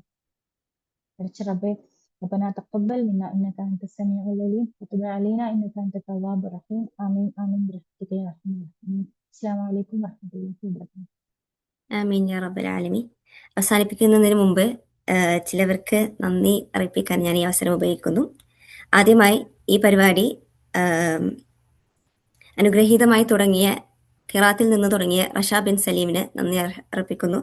അതോടൊപ്പം തന്നെ വെളിച്ചം നോർത്ത് അമേരിക്ക നടത്തുന്ന ചാരിറ്റി സംഭവത്തെ നമ്മോട് സംസാരിച്ച റൈഹാന വലിയമ്മലിനെയും, അതോടൊപ്പം തന്നെ ഈ റമദാൻ മാസത്തിൽ അള്ളാഹുവിന് വേണ്ടി നമുക്ക് ഇൽമ് നേടാൻ റബ്ബി സിദ്നി ഇൽമൻ നാഫിയ എന്നാണ് നാം പ്രാർത്ഥിക്കാറുള്ളത്.